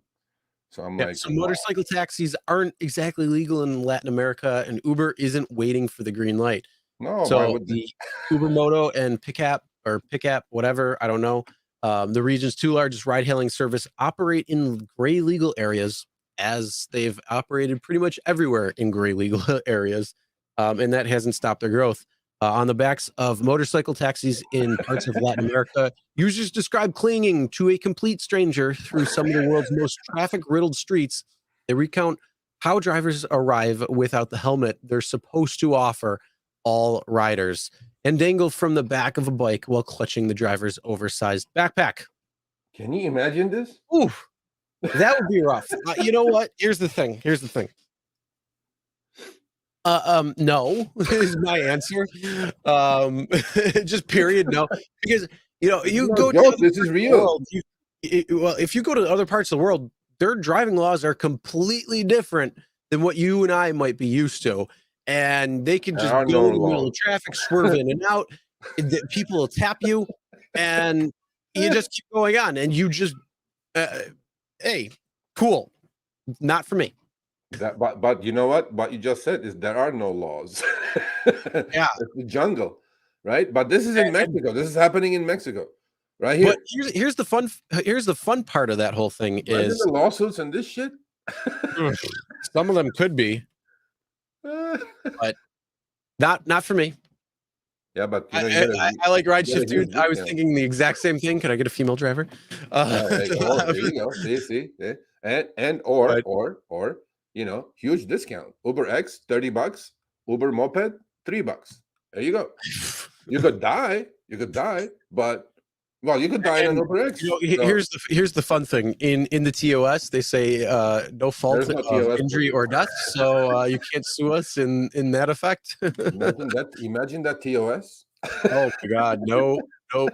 I'll pass. I'm good. All right. Okay. All right. Cool. All right. Yeah. What So do that's you what's think about happening that around the though? globe. We all want the 18% Uber. Okay. Just like Kenyan drivers, 18%. Because you know why there is 18%? They have balls. They stick together, unlike LA drivers or US drivers. They have balls. They stuck together. The government gave him a little push, and they told Uber to go to hell. And there you go, 18%. There you go. Mhm. Yeah. They stuck to their guns. Yeah, you But got yeah, to stick to your guns, what do you bro. think about? Would you grab on the end of that moped? I Me? would feel. You know what? You see Back to the Are you Future, kidding? right? I have a good health insurance. I mean, you have a good health and life insurance policy, but there is not a goddamn chance I'm behind that guy. Yeah, you've seen you've seen Back to the Future though, right? Yeah, absolutely. You know when he grabs onto the back of the Yeah, thing and he's on the hoverboard yeah. and that's what I would feel safer doing that. Get me on like a little board No. and I'll pretend I'm surfing But in certain areas of the or water world, skiing. India, Mexico, there are like jungle rules instead of traffic rules. So, Yeah. so I bet you anything you will get from point A to point B a lot faster, but a lot less safe. Oh, for sure. So, yeah, Oh, the time you're gonna 100%. save is like immense. Imagine stuck in Mexico traffic in a car versus this thing you zipping around, right? So I'm Yeah, like, I absolutely. don't know. Yeah. I All right. wouldn't do it, but it's what it is. All right. It's Well, what it is. moving on. Let's talk about something about the upfront earnings testing. Yeah. Yeah. So this is the trip. Now, we Zoom. Are you here? No, are you still napping, bro? It's like goddamn. It's I think 4:30, it's still bro. his what's up, Sean Tuber? What's up? Yeah, I think he's still sleeping. Yeah, he slept Getting like that at beauty rest. 2:30. I mean, how long do you sleep? Anyway, So I told him, I go, okay, I'll throw you a bone and then, do this for me. So he goes, there was this nice lady, right? This is the lady's phone with her holding the phone, her iPhone. And this is, He needs a new manager. this is WeZoom's receipt. So he goes, I finished exactly 1 mile early. So here comes Uber. It says your fare was lower this time because the actual drop-off was closer than the one your rider requested. So instead of 27.31, he says it was exactly a mile, Chris. Exactly. In his Tesla Y, he goes, I dropped her exactly a mile before she was supposed to. And she played the game. I go, okay. So instead of 27.31, Uber paid 24.63. What is that? That's like $2.50 less, right? For one single mile. Yep. Can you imagine that for one single mile they took $2.50? Because in LA the rates are 60 cents a mile. This is an Uber X, by the way. 60 cents a mile and 21 cents a minute, but they took 2.50. I'm like, what kind of fucking math is this? And then the lady said her initial price at 27.31 was 58.37. Do you see on the upper right hand corner? Kind of faint, but you see it. They lowered her price to 53.37. So they took away 2.5 from Kyle and they lowered her price by 5. So basically 2-to-1 kind of a ratio, right? Wow. So if the chip is short, they're doing it. They're taking the money away and lowering the passengers. So we got to give credit to Uber what credit is due. Because we would have thought, not a chance on the planet they're going to give credit to the passenger, right? Well, they are. Here comes the hate mail. You Uber shill you. I'm like, they did. Well, what do you want me to say? The pictures are right there. It shows you. I mean, if you want to question this, then you can question whatever, Mother Teresa. So they cut Kyle's $2.50 and they cut hers by $5. So now we're gonna go do this again this weekend. Test the half I'm mile, telling 1 you mile. though, go closer. Half mile? Go closer. Not even. I think it's closer. Bro, come on, I think bro. they're gonna drop people. I think they're gonna start dropping fares. A few hundred feet. I don't think it's gonna be half mile. I think it's gonna be a few hundred feet. Okay, we'll do this. We'll do quarter mile, half mile, 1 mile. How about that? Okay. Yeah, start with a quarter mile. Yeah. And we'll Half go mile, from and there. then we go over by quarter, half, and a mile. Let's see what the adjustments are. I like it. Yeah. That'll. And then here's the thing: if they adjust it at the quarter mile, then we got to go closer. Yes. We got to find that point where they don't adjust it when it comes to stopping the ride early. Yeah, but I got to check. I got to be in unison with the passenger because I got to see her phone or his phone, right? So yeah, absolutely. Yeah. So one more Taco TV. So do we drop them off earlier but continue? Yes, you take them where they're going, but you just drop them off to see what the adjustment's going to be, buddy. Yeah, basically it just says it's just basically you end the ride early. Not that you necessarily literally drop them off and say, "Oh, go find a mile yourself." Just be careful with that because you do have a rider in the car without the proper insurances at that point. So again, just be wary. It's for testing purposes only. Yeah, we just don't do this. You don't condone doing that because you want to get paid your fair share. You want to get paid to the point when you go there. But we all have those passengers that say, "Hey, I didn't mean to go to put it in there. I meant to go, here or something." Yeah. Well, but you know what? What's the point of doing it on the downside? Let's just do it because they said they're going to adjust up, right? Because we know they're doing it down. We had another case that took away 37 cents. You know what I'm saying? Yeah. Let's just find out what this a lot and significant is. Yeah, right. Yeah, you know what I mean? I'm telling you, I think they're going to front load it. I think they're going to, you're going to have to be, they're going to drop it much closer to the actual drop off location than you as a driver driving beyond that location. Okay. All right. I have a feeling it's going to be different that way. Okay. So I'll do both. I'll do quarter, half, 1 mile short, quarter, half, 1 mile long. Sounds good. Yeah. Let's see what they are. I gotta find six. I gotta find 6 passengers to agree with me. It's gonna be tough, but well, I got a question for you. What do you think is going on with Serge? I don't know, bro. I keep getting these. Look. Oh, by the way, this is funny. Look at this guy's name, screen name. Mayhem. That's not Mayhem. Mayhem is with an H or with a Y. What? Mayhem is spelled with a Y. Mayha. Yeah, but if you look at this, I go like, Yeah, no, I know what you knew. I'm just being but mad. no, but think about this, right? Yep, So there's those fake names again. I don't think that's the guy's name. Maham. It could. I You don't know know. what? It very well could. Could be. Yeah. Okay. Let's not make fun of the guy's name. Okay. Yeah, it very well could No be. capital M. I don't know. I think. Okay. Actually, this idiot probably did not know how to spell mayhem, and that's why he put mayhem in there, thinking it's mayhem. Maybe that's the mayhem behind the mayhem. That's the mayhem behind the mayhem. Yeah. So, but either way, actually, this is a good question. People out there watching and commenting, what have you seen? Have you? Because I know I've seen two also where it's multiplier surge. Well, this is so. Here's the thing. It's always kind of popped up multiplier. It's always been flat. It kind of can shift, and it's pretty fluid when it comes to that aspect. You get much more when it comes to flat rate, and every once in a while you might see multiplier surge, whether it's an error or a glitch or something going on. That's usually what I chalk it up to. More recently, I've seen this not only from your screenshots, but I've also seen it, like I say, twice for me. And I've also seen it on Facebook groups. I've seen more people commenting on this. So I don't know if this is a glitch in the system. I don't know if it's updates in the system. This was the same day. This was the exact same day and same driver. What have you been seeing out there, guys? Yeah. Guys and gals, what have you been seeing? Yeah, are you seeing multiplier like this? This is because this would be like a life changer for me anyway. Oh, that'd be fantastic. Yeah, 1925. But then the thing is, see, when the 19 comes in, right? In the old days, I knew it was coming 19 off of 60 cents a mile and 21 cents a minute. You know what I'm saying? So what is the 19 coming in on? Like, what is it? What's the fare? If it's 30 cents a mile, then it's putting me right back to 60 cents. You know what I mean? Yeah, right. Because there is no off what? There's no miles and minutes. So yeah, 2.25 comes from 20 cents. It's still going to be less than 60 cents a mile. So I'm going like, okay. So what I'm going to do is for next week, I'm going to try to get the underlying trips from these. Let's see if it was more. I'm going to try to get those screenshots. Oh, interesting.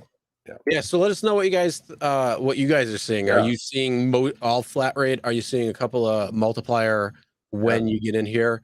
Because like I say, I don't think it's really coming back, but it's something to note because it does happen. I chalk it up to a lot of the times glitches when it comes to the system, because surge multiplier is still there. We just don't see it because we get flat rate. Surge multiplier is still on the passenger side. If you might get $2.50 extra, well, they're paying 3.4x. So yeah, exactly. You know those trips that we did on the screen record, right? They came in, one paid $12 more and one paid close to $15 more. Yeah, because on the back end, the surge multiplier on that was like 2x, 3x. Probably, yeah. And then they go like, "Oh, let's just fucking pay the fake surge a little bit more." I'm like, "Hey, I would have." Yeah, I would have liked to see the actual breakdown of that after the fact. Well, if I took that trip, I would have seen it on Monday on the receipts. You know what I mean? Yeah, I would have liked to see though, like how it was set up and why those couple of trips were so much substantially higher than other trips out there. Well, Sonny, when you take 30 in a row, you will see it. Oh no, I know. I'm just saying. I'm curious as to what the reasoning is behind that. So Alex, who was on our town hall, says, "Alex, you've been driving for 5 years, bro. Never thought of it? Come on, Alex. I thought all of you knew about this stuff. You guys got to turn the app off. Well, drive with your app off.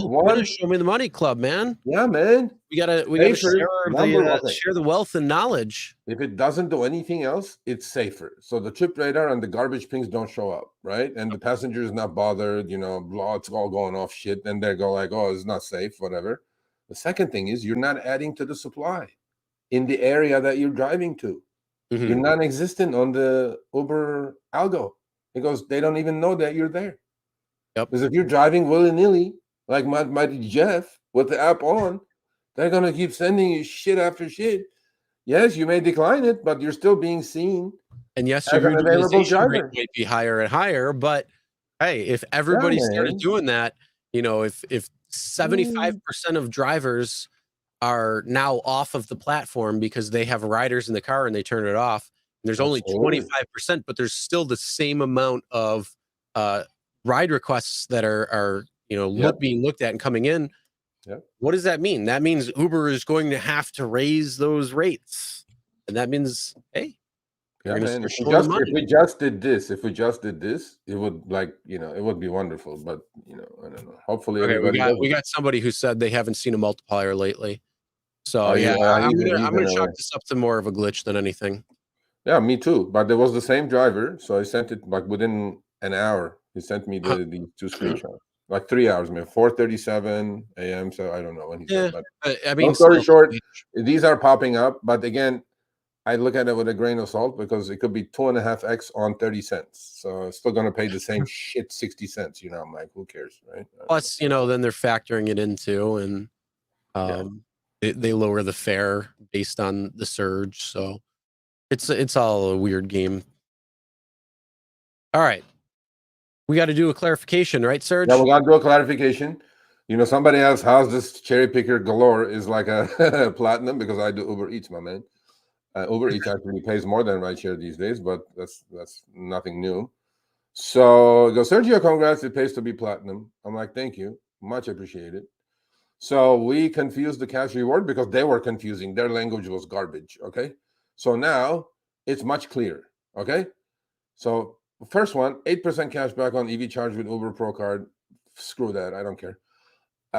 Access to area preference. I like area preference, not as much as Lyft's area filter, but still okay. Free snacks at 7-Eleven. That's a lie, Uber. There's nothing free. I have to order Uber Eats to get that shit. It's not free. Mm-hmm. Okay. Don't bullshit me on that one. I researched that one. And then the last one is, here you go. They sent me $600. Don't get jealous. I got 350. How much you got? 350. There you go. See, I'm the chosen one. So, Come on, Andrew, you could do better. When I open up my app tomorrow, I want to see 600. Okay, so this one pretty clear. Okay, straight up English here. A cash reward if you achieve and maintain. Now, wait a minute though. See, I have to level up now though. I can't just stay platinum and get the 600 cash. I have to go to diamond now. That requires 1,800 points. Okay. Ooh. Well, So, you're gonna be accepting everything. You're gonna be the but, soon. So there you go. Yeah, I have to totally end now. But if I'm diamond already, okay, I just have to stay diamond until 10/31/23 for 1 quarter. So if I'm diamond already starting this quarter, stay diamond, I get my $600. So the only way I'm getting the $600 is to go to diamond, and then I'll get my $600 at the end of the next quarter. It's a one-time deal, and they give you until 10/31/2023 to accomplish this task. So I'm thinking, you know what? If we're going to do this 30 trip test, that's a whole bunch. That's like at least 180 to 200 points right there, depending on when we do it, because it's 3-point trips in the afternoon. And if I do a few more deliveries, I think I can get to diamond and then get my 600. So, on the right side is the same thing, right? It says area preference. So on the bottom, we're number 3. It says to receive a cash reward, you must achieve or requalify for diamond status in one Uber Pro program period and maintain such status until the end of the program period, which is if I'm already diamond, if I stay diamond next 3 months, I'll get the cash. In Chris's case, 350, in my case, $600. So we clarified that one. So Uber, I think, actually probably said, what kind of English is this? Who put this here? It's because they were watching the show and they're like, They were wait, definitely watching the show. they're not getting it. So we got to clarify. Norma says diamond is only 1,200 points in Miami. Yeah, but you know what? Your 3-point times are very short though. Like my whole weekend in LA is 3 points, man, from 7 a.m. to like 4 a.m. So literally 23 hours a day is 22 hours a day is 3 points. That's why they play the game in Miami. They give them only 1 point. So yeah. So I think I can do it. I have a year to do it to get my $600. I think I can do it. There you go. So we clarified that one. That's clarification because we said we would clarify that for you guys. Yes, we want to make sure. Yep. So you ready for? We're gonna switch it up now from Uber to Lyft. Yeah. You ready? Yeah. I don't know what to say to this, bro. All right. So I know people have been seeing this in their apps, and if you What don't is it? have this yet, this is something that's kind of new on the Lyft side of things. So you're gonna start seeing these little sections. You got to go in your map too. So like you got to go in it and then see wait times or whatever it is. I can't remember exactly Really? what it's termed, but you're gonna get these little squares that pop up on in your city, like Yeah. what you see right now. And if you zoom out, you're not gonna really see anything. But if you zoom in, you're gonna see this little clock. And then if you zoom in far enough, like you see right next to me, you're gonna see the time. And this is essentially how long it's been since drivers in that area have averaged a pickup from when they were able to pick up. So you can see 1 to 3 minutes, 2 to 6 minutes. And then I think it was, what was it? I think it was 5+ or something for the red. The red, yeah, red is 5 to 8, I think. Yeah. But So, you know, what good is this, by the way? What does this do? you know what this is doing? This is spreading out drivers without Huh? search. Oh, okay. In my opinion, I mean, what else is it going to do? I It's don't just know. going to tell, like, I mean, I agree with Breeze C. He goes, "This map is garbage." Yeah, yeah, whatever, I whatever. mean, I got it on my phone. I took a screenshot, sent it to Chris. I go, "What is this? What yeah. I have does it. it do? I have it as well. I mean, I don't know if everybody has something like this, or if this is more in cities, only because if you're in a more a smaller city or What kind rural of area, you're gonna have pickups when you get okay, pickups. whatever. Yeah, so Um, here you go. Here you go. Yeah, bravo, Lyft. You did something. Okay, whatever. but It's snake. They the won't only do thing sarcasm. the only thing I could possibly think of why they would do this is Mhm. if you're in one of those red zones, you Mhm. want to go to where it's a green zone. So Okay, I let think me they're just explain trying something to to you, Chris. I live reallocate. in okay, buddy. I live in LA. Okay. That red zone that you're seeing is Beverly freaking Hills. Right under it. You can see it. Beverly Hills. Okay. There's not a goddamn chance you're gonna wait 6 minutes, 5 to 8 minutes for a trip in Beverly Hills. There are people flying all over the place there. Okay. And the other one, the red one, is in Glendale, which is like busy as shit. So I don't know what this map is thinking, but their data is incorrect. They didn't consult me before they put this shit in. Like Beverly Hills and Glendale, the two busiest goddamn places in LA, bro. It's bullshit. Whatever. Yeah. Honestly, I don't know. I don't know I'm what they're telling gonna be you, doing there this or is my whatnot, backyard. but It's my backyard. I should know LA. This is LA. Yeah, there you go. I mean, so if you put this like up in the mountains above me, red, I go, I get it because there's no homes up here, there.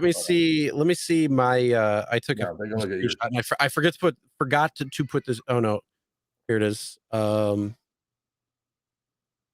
Okay, we don't call them the A word, bear claws. We'll call them Formica. All right, so this is my screenshot right here in my area, Oh, look at those guys. which Weasel. everything's all green. Oh, So all busy, all good. it's all busy, it's all good. But Okay. the only thing I could think of why they're actually doing those screenshots is because that they're trying to move drivers around. So if you're in that red zone and you're like, oh crap, it's going to take me time to get that ride, then I'm going to drive to another. But you're going to Who get a gives ride a no matter what. shit? Just sit there Who and gives wait. a shit if you're cherry picking anyway? Yeah, Who cares? exactly. Exactly. It's Plus, like, whatever. here's a big tip. If you're not doing this already, do not drive to your next ride. Yeah. Don't drive aimlessly until you get a ping request. You can sit there, go around the corner after you drop somebody off, go around the corner, Park. go right down the street, whatever it is, but then sit and park and wait. Wait Park. until the ride comes in because Yeah. you're going to get a ride request that's going to come in. Yeah. So Park, don't bro. be drive. Please don't drive. You're wasting gas. You're wasting money. Yeah. Don't do that. Just pull Yeah. over to the side of the road, wait until the ride comes in, pull into a parking lot, whatever it might be, wherever you are. I mean, obviously, there's exceptions to that, but for the Yeah, vast majority of rides, you can. yeah. But Don't if you don't go chase to an chips. area you Chips don't will want come to for you. drive to, or if you're trying to go somewhere else or whatever, I get that. I understand whatever your reasoning is. Don't chase Just surge. don't drive Don't around chase aimlessly. trips.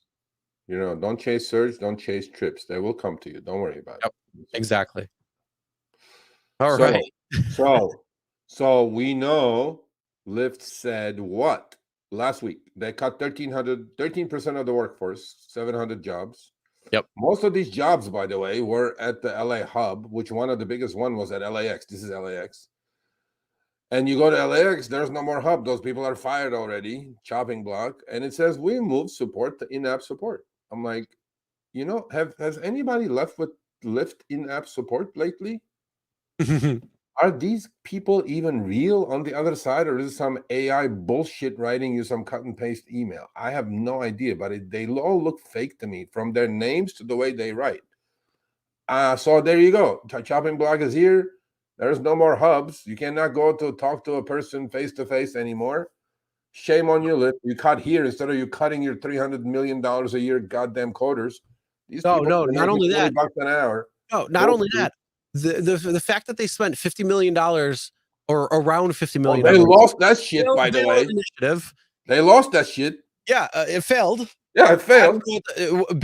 For anybody who doesn't know what I'm talking about, it was they lost that shit. 30 in California, and essentially it was a way to tax the rich above us. What was it, $2 million? I think annual income or something at a 1.5% or something. Yeah. And essentially it would be reallocated towards, purchases of EVs. They spent $45+ million on this failed ballot initiative. They thought, hey, we passed Prop 22 with $110 million.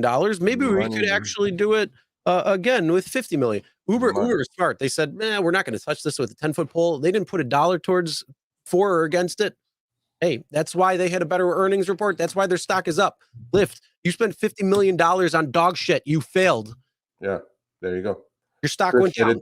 Chris said it well. And there, look at that cute little cabin there where it says "Pink Hello." Hello. There's no more person in there. I can't go yell at anybody now. There should be a little pink mustache on top. Sons of bitches. Oh, there you go. Okay, so this it's already happening, right? So, if you get deactivated, or if you want to print out like a, airport placard, or you want to get stickers and shit, no more human interaction. Everything is online with these, whatever they were. I don't even know where the Lyft is. I know at least Uber's is in Philippines, Mexico, and one other place, and the U.S. I got a U.S. agent the other day, by the way. I was like shocked. You know what? I heard that too. Like I think one of the emails that we got said that they had they were elevated to a American speaker, or to somebody in the U.S. So I like that. Good job. Yeah. No more. Hello, guys. You should do a live stream about multiple stops and count. Yeah, bro. We talk about that all the time. That's going to be a huge problem. Mm-hmm. Those passengers are getting sneaky too. Those long trips are not getting picked up. I have some long trip screenshots for you next week. Then you're gonna go, these are all fake. These cannot be real. I'm like, no, they're real. I even asked the driver what their, pre-UFD base rates were. Bro, it's like 30-40% cut. I'm like, how are all these 50 cents more you're paying me on these short trips is going to make up that goddamn $40-50 in one trip? I go like, gosh, shit. So I don't know. UED. What is UED? Uber should charge more for 4+ passengers. It's called Uber XL. Exactly. If you are driving an Uber XL and they order an Uber X and you have the seats, tell them I'm sorry, I can't take you because that's an XL ride. Yeah, your insurance is actually covered. I believe their insurance is only covered for an X ride. Don't do it. You're screwed. If you get in a crash, you're goddamn screwed the rest of your life. So don't do it. Okay, so that's that. And then there was one more thing that it showed up yesterday out of the blue. You know how Lyft does it? They go, look what you have. This is what I want to say. Right here, this is what I want to say. It's called "Don't Believe Their Lies." Yeah. Yeah, look at this thing. This showed up yesterday. So for those who are listening, not being able to see, but we'll explain exactly what this is. But for people watching, look at what's going on. Look at and see what this is. I got this in my app yesterday. It goes, choose ride types. I'm going like, what do you mean? I can only do Uber, Lyft Standard, and Lyft Shared, which is Uber Pool, and I don't have a choice. At least on Uber, you had a choice to turn off. And it's called Uber X Shared now instead of Uber Pool. At least you had a choice, preference. You can turn those off, but Lyft would force you down your throat. So they must have heard from some regulatory agency or some shit that they go, or maybe maybe they heard us. I don't know. So it goes, choose your ride types. I'm going like, why? My car qualifies for some higher platform now? I go, I don't know. So that's my car. That's Mr. Pet. I had to block out my license plate for you psychos out there who's going to do that. So You already know where you live. yeah, they all know where I live. Yeah. So anyway, but so it says. So what I did was it gave me two choices. First one with the big circle, it says all ride types, Lyft and shared. I go, okay, I click that one on the right side, right screenshot. I click that one. Look what happened to that little meter there, all green all the way up to the top. You see that? Yeah, potential earnings highest. Like you're gonna swim in cash to shared trips. And then on the left, I go, well, fuck. I go, let me see what's gonna happen if I click I don't want to do shared trips anymore, right? Oh my God, look what happened to the meter. It turned some orange red and it went down to 2 bars. Like here, Serge, on the right side, you have highest reception on your cell phone. And here you have no reception on your cell phone.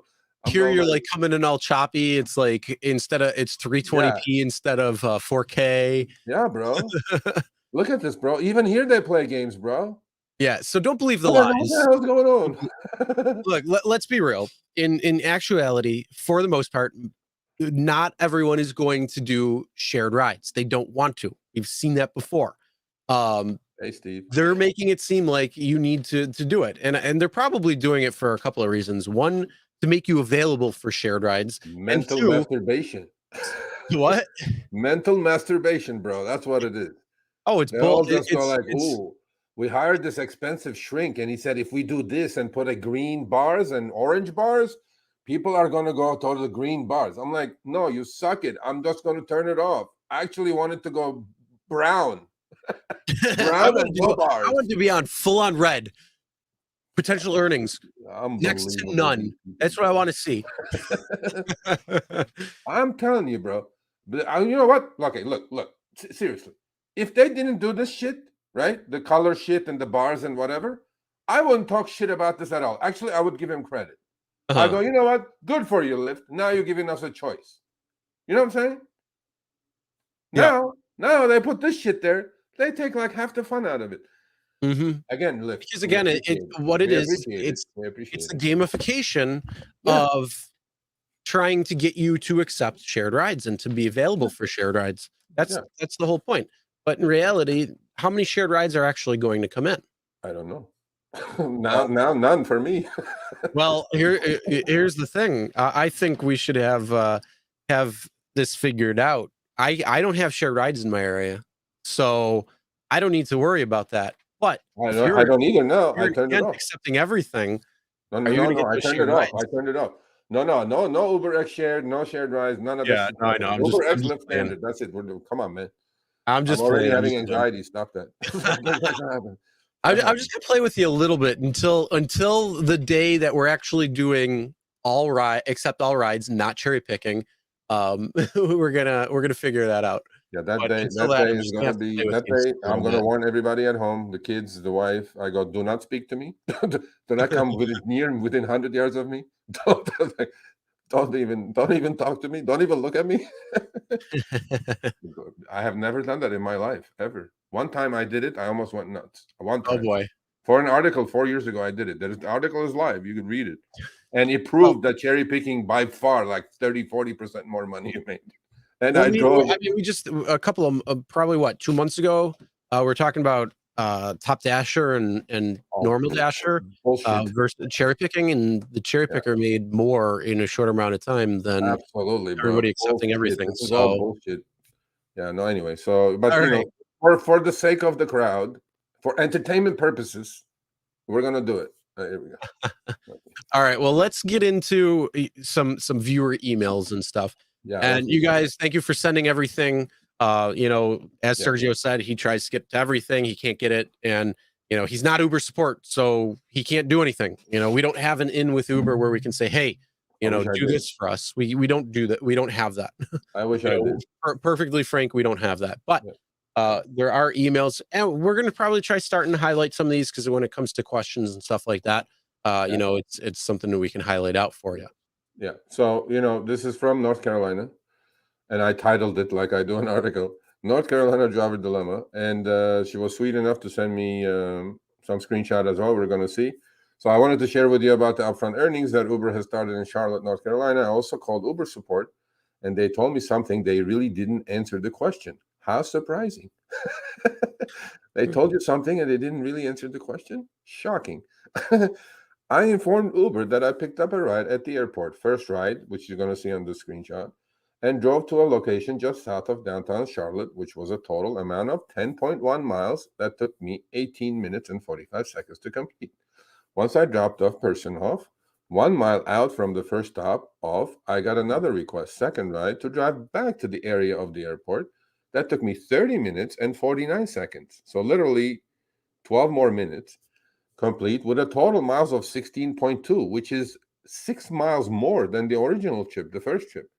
The first And ride, 12 minutes more. 12 minutes more, yeah. The first ride paid $15.40. Good trip, right? A buck and a half a mile. Nice. The second ride, I'm going like, how do I answer this poor girl? The second ride payout was $11.73. How is this possible? She goes, I don't know.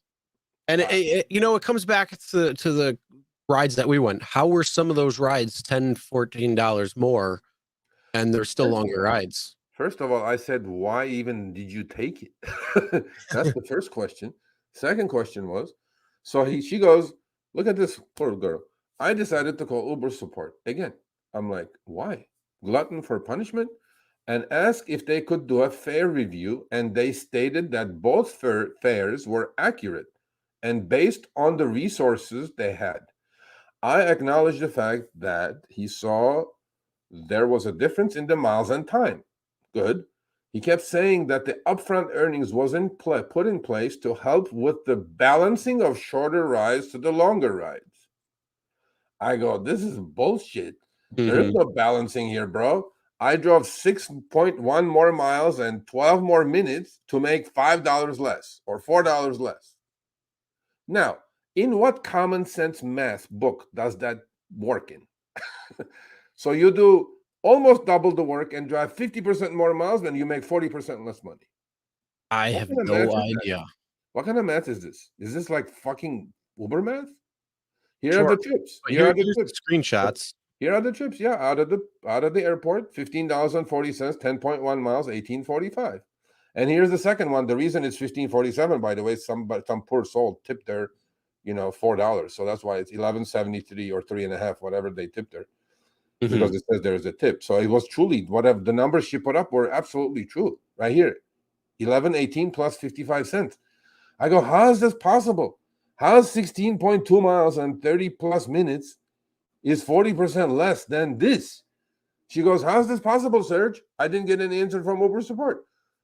And now I'm going like, what do I tell this girl? What do I say? Like I say I'm an idiot. I don't know. I told her, I go, listen, you shouldn't have taken that trip. Maybe I was harsh. I don't know. Because the first trip is very doable trip. Perfectly doable trip. Yep. Second trip is not a yes trip. It's a no, sir. Unless, look, maybe she took it to go back to the airport to take another trip out. I don't know what her plan was.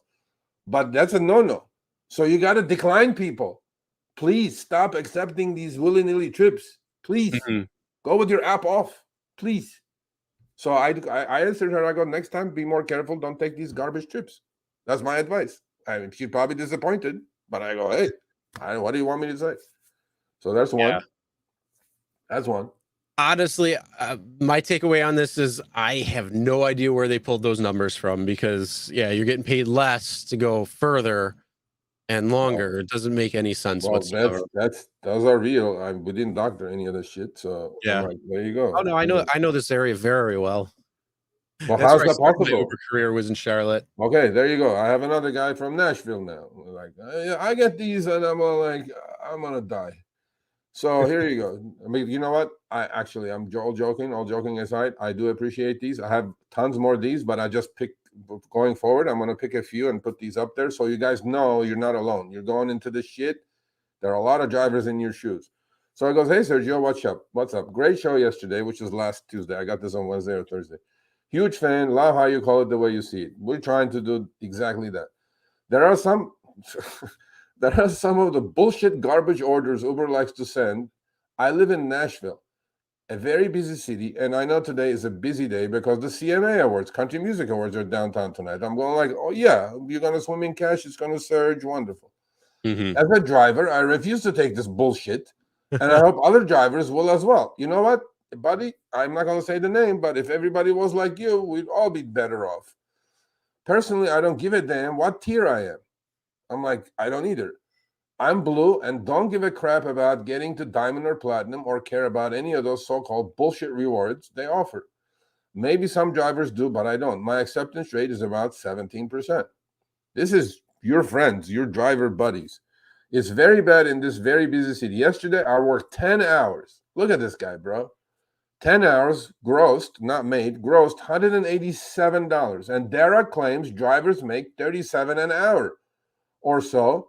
So if that's the case, then I'm 180 short for yesterday's, I guess. Now, I was like laughing, crying, whatever. I was like, yeah, you're right. What do you want me to do? I got punished for not being a yes man and accepting every request. When I first started, I was making about 1,400 to 1,500, working about 35 to 40 hours a week. Not anymore. Now about 60 hours to make the same money. Uber is really screwing drivers over. I gave up my W-2 to do this full time. I'm a single dad with 2 kids, and my oldest son has special needs, and now is not even coming close to making what I was making. Now, Mr. McDonald, Andrew McDonald, do you see this? I mean, do you see this? This is real, bro. This is as real as it gets. Look at these, Chris. I don't know what to say to this guy. What do you want me to say to this guy? Which one of these would you do, Chris? I would say none of them. First one, 9 miles, $4.68. Second one, 17.5 miles for $10. Third one, 11 miles, 12 miles for $7. And the fourth one, I think, takes the cake. 15 miles for $8.90. That includes pickup and drop off. And the Who fuel. the F is doing these, bro? I don't know, but there's more. Yeah, there's more in it. Now look at that. Look at that. Oh, this one takes the cakes right here. This one on the left. 22.5 miles for $8.55. That's why it was What a trip is this, bro? What is this, bro? What is this, people? I mean, seriously, what is going on here? And here he put, his numbers weren't bullshit. He put his 10 hours and 8 minutes, $187.82.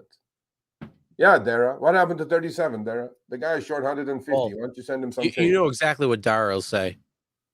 Fucking bullshit, bro. Active time, not online time. Okay.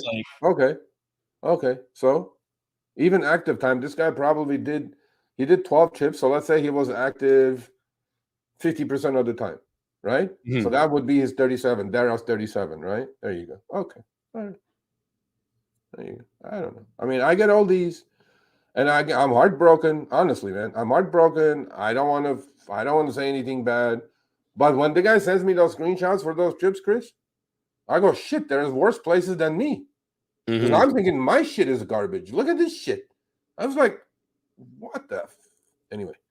So this is another email. Sergio, I've attached 2 screenshots that you will love. I'm going like, here it comes. Made $2.10, only $1.89 was deposited. Sending an email to support let you know the outcome. So, we talked about this Uber Pro debit card, right? Yep. Uber Pro debit card is supposed to deposit every single time you finish a trip. It automatically goes to the Uber Pro debit card, right? Mm-hmm. Right. So this guy paid attention, actually, and it's not the money here. But then the next part of the email is going to clarify this really well. He goes, instead of they giving me credit for $2.10, Uber Pro debit card was credited with $1.89, which is 22 cents less. So I'm going like, what's the big deal? Now I'm thinking, the 20 cents times 2 billion trips. Right? There so here comes the second email. Here comes the follow-up. See, this is what I have to do, which is great. I love it. Keep coming on. Good day, sir. This is from him to me, this driver to me. Follow-up discrepancy issue, pay discrepancy issue. I've attached a chat between Diamond support and myself. I got the support. I couldn't put those up because It's not necessary. I believe what he's saying, and I read it anyway. As you can see, it is a joke, I knew it would be. 4 responses by the same agent answering a question I did not ask. Does that sound familiar, bro? Oh, all the time. I then tried to call support.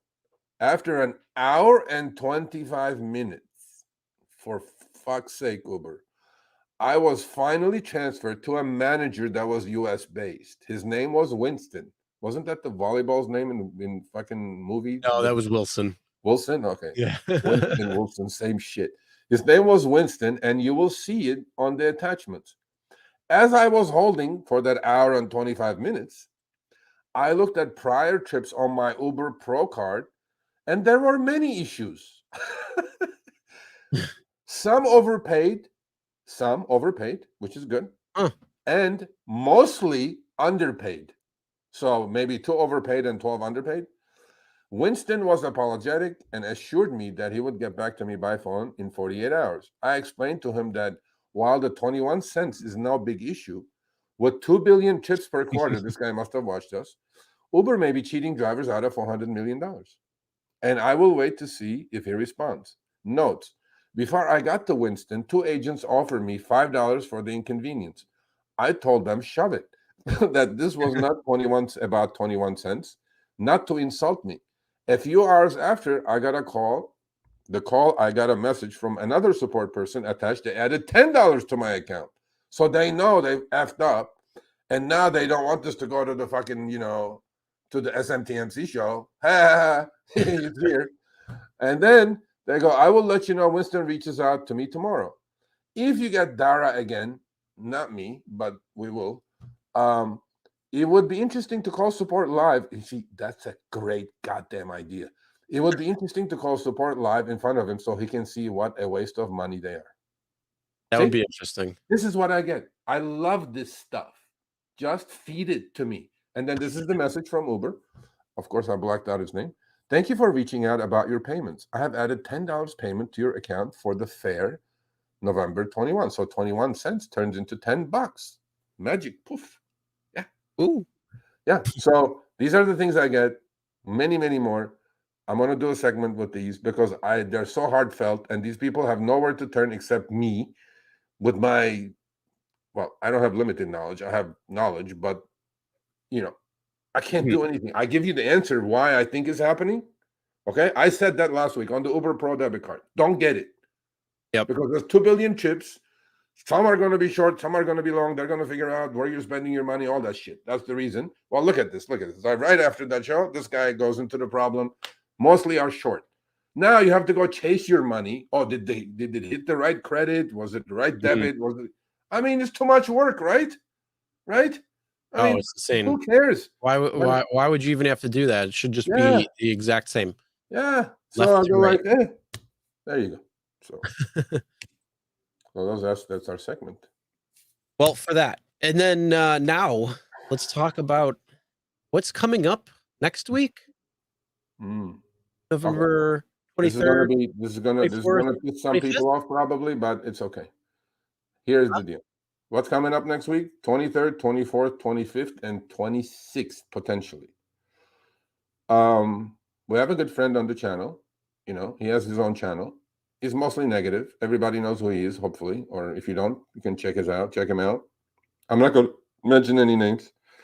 Although he did call for a national strike for the 23rd, 24th, 25th, 26th, which is right through Thanksgiving, which is probably the busiest time of drivers. Yep. Now, I, as a person, support all the drivers who are going to participate in the strike. However, as a previous participant of these strikes, at least 2 that I can remember, and have spoken to the media during those strikes as a representative of RSG, I don't think strikes work. The reason strikes don't work is because our reach as the biggest channel is not more than 130,000 people. In the country, there is over 2.5 million drivers, rideshare drivers. So my opinion, strikes don't work. What works is that if you're set up to strike, number one, is your finances straight. For those 3 days, you're not going to make any money. And that weekend, Thanksgiving weekend with airport trips and such, is reasonably lucrative weekend. Do you have $800-900 to not make? Because the gentleman who called the strike doesn't even drive. So I'm doing like, I don't think you're going to get hurt, but to come out and say, yeah, let's strike, and you're not even a driver, I think is useless to me. So the other thing is, how many people are actually going to know that there's a strike and they're going to let go of $800-900 income, which a week later, the rent check is coming up, right? So to me, strikes don't work. What works is this. If we just relent and not take these garbage trips that I showed you guys for the last 2.5 hours here, or 2 hours and 12 minutes to be exact. All the trips I got, only one doable trip was there for me out of 23. All these trips from Nashville, those 2 trips from North Carolina. If you guys can get together and just for one day, maybe, it's not a strike, just don't accept. Hashtag do not accept garbage. Whatever the hashtag it is, I'm willing to work with you. We need to teach these algos that there is rejection of these trips because they are being underpriced according to their CEOs. If we don't accept, that means the algorithm is underpricing trips, mispricing. This is their quotes. They were on our channel 2 months ago. So strikes don't work. But what works is we need to stick together and decline trips that are not profitable. Maybe for a day, maybe for 2 days, maybe not even the whole day. Morning rush hour, decline trips. Let's see what the algo is going to do. Let's see how they're going to bring around an extra few hundred drivers in LA or a few thousand drivers. Where is the algo going to find those drivers? They don't exist. Same thing in your small city, mid-sized city, large city. I support the drivers who are going to strike, but I don't support the idea. What I support is us sticking together and turning our apps off. At least do what I showed you during this. Once you accept the trip, turn your app off. Don't accept any more incoming garbage. You're going to put the algo in a squeeze. I'm telling you, you will. If there's 20 drivers in your area and maybe 10 of them are on a trip and 10 are only available to accept trips, if you drive with your app on, it's going to show us there's 20 still, and they're going to keep pinging you with this garbage. Turn your apps off. In Unity, let's decide just for, because this is a 3-4 day strike is being called for. How many people can afford that? How many people have that money already that they're going to lose that income over the 3 to 4 days? What I'm saying is that let's pick a day in LA, wherever you guys are. Be the leader of your group. I'm willing to be the leader of the group. I'm telling you, if we turn our apps off in LA for just 2 hours in morning rush hour, let's see what the effect is. Because these strikes have taken place, and look where Uber is. Uber's still here. They didn't go away. They didn't lose any money. In fact, they're making more money than ever. They have an agenda. They're going to follow this agenda. But the drivers still have the power, I believe, by just turning their apps off, or at least not rejecting these garbage trips. Please, people, do not accept these trips. Okay? That's my opinion on the strike. There you go.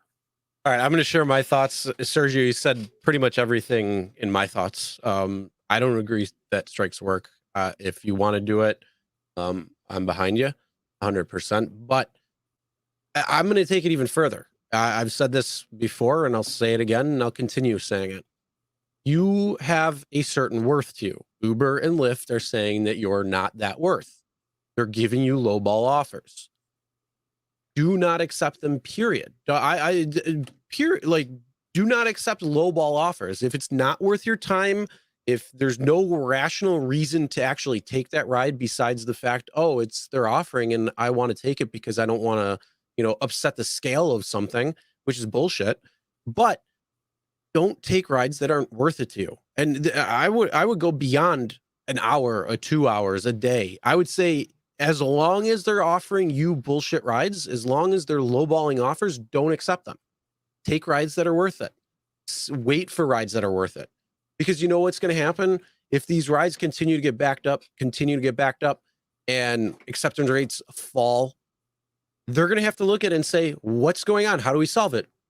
It's simple. They have to raise what they're paying drivers. And so that's going to speak more volumes. The second thing is exactly what Sergio had mentioned today. And again, we're gonna cut that into a segment. When we cut that into a segment, share that all over the place. Share that with other drivers that you talk to that are in your area. Share it on Facebook groups. Share it on Reddit groups, because that's the only way people are going to see it. And that is when somebody comes in your car, hit go offline or stop new requests. It's very simple. And Sergio gave the exact reasons why. And right there, you will see an immediate change in how much you're getting paid, because surge will come into effect. Again, if you have 20 drivers and 10 rides are actually being conducted at the time, that means there's only 10 drivers that are actually waiting for rides. You do the steps that Sergio said and stop new requests, go offline. That means that there's only 10 rides. If there's still 20 rides that are coming in, automatic surge. If there's more ride requests that are coming in, or apps opening, that's the other thing. If there's more apps opening, getting ready, surge will start coming. So those are a couple of things that you can do that can have a much bigger impact. The thing is, we got to talk to people about that and educate them. We got to share our results with them on why these are proper and what you should do. Because again, straight from their mouths, Dara's, from John's, from Andrew's, if drivers are not accepting rides, they are pricing them wrong. They have to reprice them. Simple as that. That is going to give you the immediate and quick way to make sure you're going to get priced correctly. Yeah. I mean, you know what, Chris, you said the first sentence was like, you had me at your first sentence, because you are worth something. You are not worth $4 for 20 minutes of driving. Yep. Okay. You are not. You're worth a lot more than that. Maybe I'm worth $20 for half hour. But if you take a $4 20-minute trip, is that what you're really worth? $4? Then go get a W-2 job, stand somewhere and make $18 an hour. There is no freedom and flexibility in this.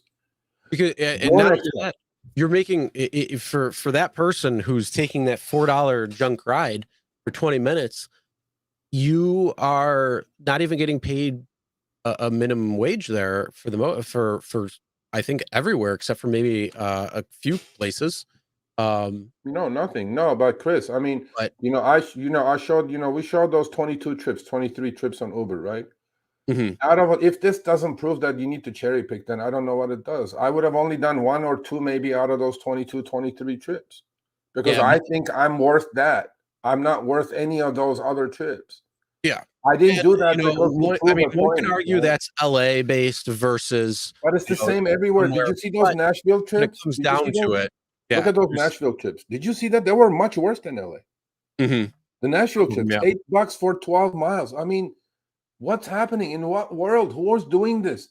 Half hour for $8?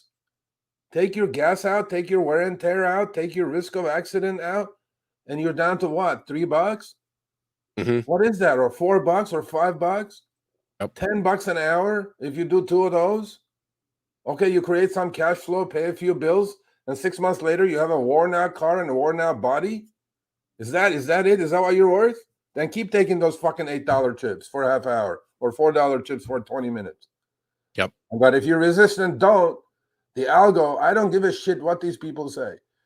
This is not a revenue neutral situation as long as you don't accept these trips. Once you don't accept these trips, give their algo, according to them, a chance to adjust up, not down. Because if you take that, you're telling the algo, hey man, I'm doing these $4 trips. Send me some more of these things. They have no reason to adjust up. Okay, please, people. That's what we can do together instead of this strike. And that is going to be way more effective than doing a strike. Because again, on YouTube, let's say it's a YouTube strike. YouTubers are talking about it. That's only going to be this much in drivers out of the whole sample. So you're talking about a fraction of the amount of drivers that are going to reach. And then there's a lot of drivers who are driving part-time or randomly or whenever where they have time, and they could give a shit less. Yeah, I mean, there's full-time drivers out there that are scraping by and trying. They have to work more today than yesterday because of these changes, these pay rates changes. and not necessarily being revenue neutral, but in fact actually being a loss. And the only way you're going to solve that is to not accept the stuff that's not worth it, know your worth, and then continue on that path, and then share that with family and friends who are doing this. We know I know a lot of people who are quite a few family members do it all. But not just that, Chris. Everybody belongs to a Facebook group. Everybody belongs to some driver group, right? Just spread the word. Like supposedly, the strike is going to hit him in the pocket. It's not going to hit anybody in the pocket. Look where Uber was. I was a part of the strike at LAX twice, 3 years ago and 4 years ago. Where is Uber? Uber has more trips than they can handle. The only way to hit them in the pocket is create some sort of chaos. The only way you can create chaos is turn the app off, in unison, maybe for a couple hours a day. Because guess what? The trips are still coming in. Uber's not going to stop doing rides. People are not going to stop riding because there is a strike. They're going to still order the trips. But in those 2 hours, they're going to understand that the driver has still the power, period. And even if your app is on and you don't take these garbage trips, Algo still has to go, you know what? I still have 100 trips coming in the next 30 seconds, and nobody's taking these trips. I don't give a shit if they put it on Trip Radar. I don't give a shit if they put it on the moon. Don't be tempted. Don't. Just let it blow up. Let your phone blow up. I mean, literally, that's it. But to me, that's so much more effective. And know your worth, like Chris said. Know your worth, man. Are you worth $4 every 10 minutes, 15 minutes, 20 minutes? Come on, man. No, you're worth more. So there you go. That's your overall pay. That's not taking out all your expenses that are associated with that particular ride. Getting there, the wear and tear that's going to go on it. That's the top part of what you get paid. But once you start taking things out, it could be half that, especially for these short rides like that. It could be, 50% could go right out the window to your car maintenance to taking care of this ride. Yeah. So those are things to think about. Same thing with long pickups and shorter rides. Yes, they've changed it a little bit where you might get a little bit more now than what you used to. But again, you have this information up front. Make informed decisions. Do what you can. Be smart out there. And, that's going to go much longer than something like a strike, because in the reality of things, out of 2 billion trips, 200 drivers that say I'm going to strike, in reality, what's that going to do? So, I applaud the people who are doing that. Stand up. I would say you would strike if you had the financial wherewithal. In this macro economy that we need the money to drive anyway, that's why we're driving, right? If you have the money saved up for those 3 days, potentially, if you make a couple $100 a day, which is easy because, airport trips, Thanksgiving, people go out, whatever. You should be making $200, $250 a day if you drive 10 hours, right? Potential loss of earnings, $250, $750 for those 3 days. If you go 4 days, it's $1,000. How many drivers are willing to go of that $1,000? For what? For the sake of bigger good? Okay, don't accept the fucking trips for those 4 days. Okay, how about that? Don't accept any trip that's less than 1.25 miles. Period. How about, or mile? Fuck it, $1 a mile, which I won't, but you will. Okay, $1 a mile, because all this garbage that you saw on my screen today was 60 cents, 50 cents, 70 cents. Okay, IRS deduction is 62.5 cents, man. What are you guys doing, man? Figure this shit out. You guys can't make money doing this. You just have cash flow coming in, pay your short-term bills. Basically, what you're doing when you accept these garbage trips, you're turning the remaining equity in your car to short-term cash to pay your bills, and you have a worn-out car and a worn-out brain and a worn-out body after a year, period, and you have nothing to show for it. So, your choice. I'm just telling you the math. I like math. Okay, look at the goddamn trip. Don't take it if it's less than $1 a mile. Add the pickup, add the destination. $8 for 8 miles, take it combined. If it's $8 for like 12 miles, don't take it. Just let it go. Let it slide. Don't have the urge to click that goddamn thing. Okay, that's how you pay these guys back. That's how you create chaos. That's how you create surge. That's it. That's the only way. Yep. All right, let's roll on to the final segment. We don't want to end on a bad note, so let's talk about our weekly side hustle. And this is an interesting little thing here when it comes to Actually, this one I'm signing up for, because I have like a whole side of the garage. I have 3-car garage. One side is empty. So I'm going to sign up for this one. So if you have extra storage space, it's called neighbors.com, right? And it's all neighborhood people. So it's not like some stranger from another state's going to come and park their goddamn RV in front of your house. You know what I mean? It's not that much money, but hey, man, you have extra space. This is not like Airbnb that somebody's going to come sleep in your house. Well, let's say you have a nice driveway. You're one of your neighbors within 5 square miles. It has a boat, on a trailer, and they don't have the space to park it. So they're just going to come safely park in your place and pay. It's like storage. You're creating revenue out of your extra space. It's like, storage. What do you call those storage places, right? You go put your junk in and close the door, and then you'll never see your junk again, probably. So this is for bigger items, right? They offer liability, $1 million liability. If they come and damage your property, you can earn, 100 to 400 per month. Nothing major, but it's still something. And it's easy to access the system, right? And best of all, it says you are in control. See on the right-hand screenshot right up top, you're in control. And they have the liability insurance, no paperwork, no hassle. It's a simple application in the app. So you list your space, you take pictures, just like Airbnb, responds to renters, whoever is willing to, and they tell you, okay, I have an RV to park, I have a boat to park, I have actually in your garage, I have all these storage boxes that I don't have room for. So, a few $100 a month, you can make extra cash. And in these times, hey, man, it's better than accepting the $4 fucking garbage chips, okay? I'd rather do this than that. That's it. There you go. That's how your side hustle. Put your side hustle on. Yeah, just like Uber says, put your side hustle on, accept those $5 chips. No, don't. Do this. If you have space, rent it out. There you go. All right. Well, you know what? That's a good hashtag here, right here. Howie Shapiro. Hashtag dollar a mile. How about that? Nice. That's all we need to do. Yeah, please don't take this. If it's less than $1 a mile, 23rd, 24th, 25th, 26th. If it's less than $1 a mile, simple math, man. Less than $1 a mile, please don't take it. Please. Let's see what the algo is going to do. It'll be algo's first test. But yeah, right. Nobody's taking. I got to bump it up. Maybe they will. I don't know. Resist the temptation. Yep. And that's the whole thing. I mean, the other thing too is like you got to look at the financial situation for most people today.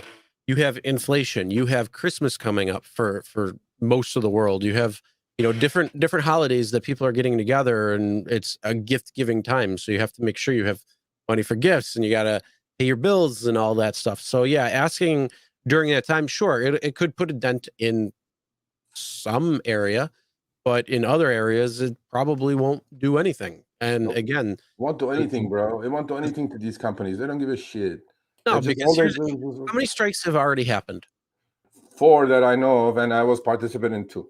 Yeah. So, and what has changed? No, it's not about change. Look, you can't call a strike like 2 weeks before the time. Strikes are organized. Everybody belongs to a group. And I'm not saying unions are good or bad. I'm just saying it gets organized from months before, and everybody's on the same page. Man, I have like 100,000 drivers in LA. 100,000 drivers in LA. Okay, literally there are. Let's look at the rail strike. As an example, what was going on this year. We didn't have the strike because they averted it, but there was a concerted effort beforehand. And, this was something that people knew about and knew was coming. And then, it was a last minute ditch effort that they agreed upon, at least for a short time. And, it might not last for a little while. But Jeannie says, now, what about the miles to get to the pickup? Yes, we add those up. How we come up with $1 a mile? We add the miles to pick up, miles to destination. Do the math in your head. If it's less than $1 a mile, don't take that trip. Okay? That at least give you some comfort zone. After 62.5 cents deduction, at least give you some profit. Okay? And 62.5 is very, very high for a lot of cars. Okay? So it gives you some profit margin. So do not take those. Okay? There you go. But I am really, really in support of everybody who has the cash, who has the bank account, to forego of $800 to $1,000 potential revenue those 4 days and do the strike, I'm with you. God bless you. But if you want to change the game, you got to change the game from within. First here, right, in your heart, then in your head, and then in their pocketbook. The only way you can touch their pocketbook is not by 200 out of 100,000 drivers striking. It's all 100,000 saying, F this, I'm not going to do any trips less than $1 a mile. All right, let's see. We'll have a standoff. What are you going to do? Deactivate me? No. Okay, let's move on. That's it. Yep. All right. Anything more, Serge? No, buddy, no. All right. Imagine how I'm going to be when I do those 30 trips. Well, it'll be pretty fun to watch. We'll have to see the dash cam footage of that. Yeah, Jeff, if you're like, this, no email. I can't take this. And then you go out to where was it? That doesn't have Upfront. Ventura County. Oh yeah. Imagine that. Oh, all right. Well, we're gonna wrap this up now. I'm gonna decline those. We're gonna write the rules of the shit, bro. I'm not going there. I will decline anything to Ventura County. No. Come on now. Oh no. Accept everything means. Oh my God, come on, bro. Accept we'll figure it out and we'll come back next week with the rules of the road. Oh, next week we have Gabe on, our EV specialist, who is going to put on his ukulele singing skills on. Okay, Gabe, you better improve this shit, Gabe. I watched one of the videos. I don't know about that, Gabe. We may just lose some viewers because of that. He definitely didn't miss his calling as a ukulele ukulelist. So yeah, he's gonna come talk about EVs, and he's our EV expert, and he knows his shit. So, and then all the other hashtag dollar a mile. There you go. Hashtag dollar a mile. Let's go. All right. Have a good night, everybody. Good day. Enjoy. Smash that like button if you haven't already. Thanks for hanging out, having a good time. Again, audio podcast is going to be available when tomorrow. If you can't make it for some reason, yes, this is live. No, this is not a 24-hour stream. Whoever said that, no, we're not doing a 24-hour stream unless you start showing us the money. Zoom just showed up. Did you wake up, sunshine? Really? Taco Tuesday. No, he just got his beauty rest, so everything's good to go now. Okay. And his tacos, it looks like. Tacos, yeah. All right. Have a good night, everybody. Good day. Enjoy. Go out there, make that money, and we'll see you next week.